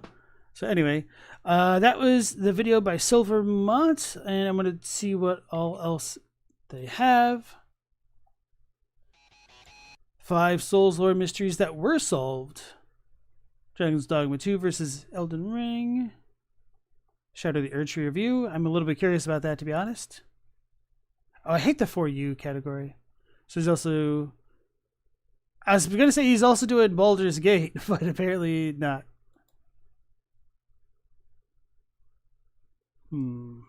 Yeah, I may as well subscribe. So, yeah. But it corrupts, so you get why they wouldn't use it. I mean... The first flame ain't doing the best job keeping things uncorrupted itself, now is it?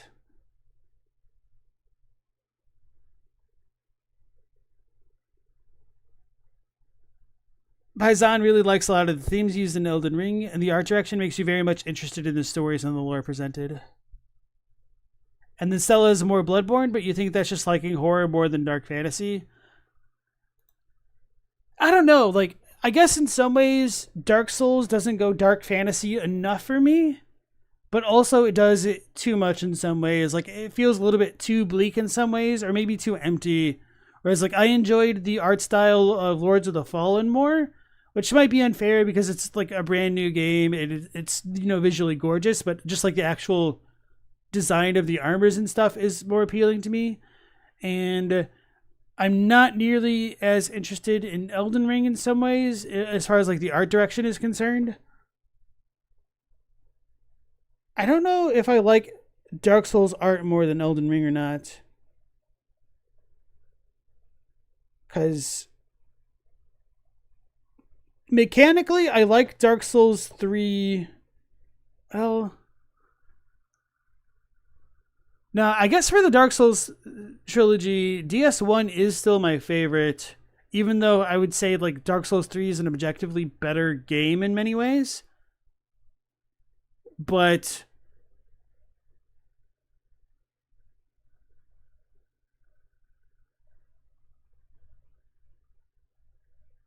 Elden Ring is like kind of too lighthearted and not serious enough in many ways, where I just don't take it seriously in the world design, I guess.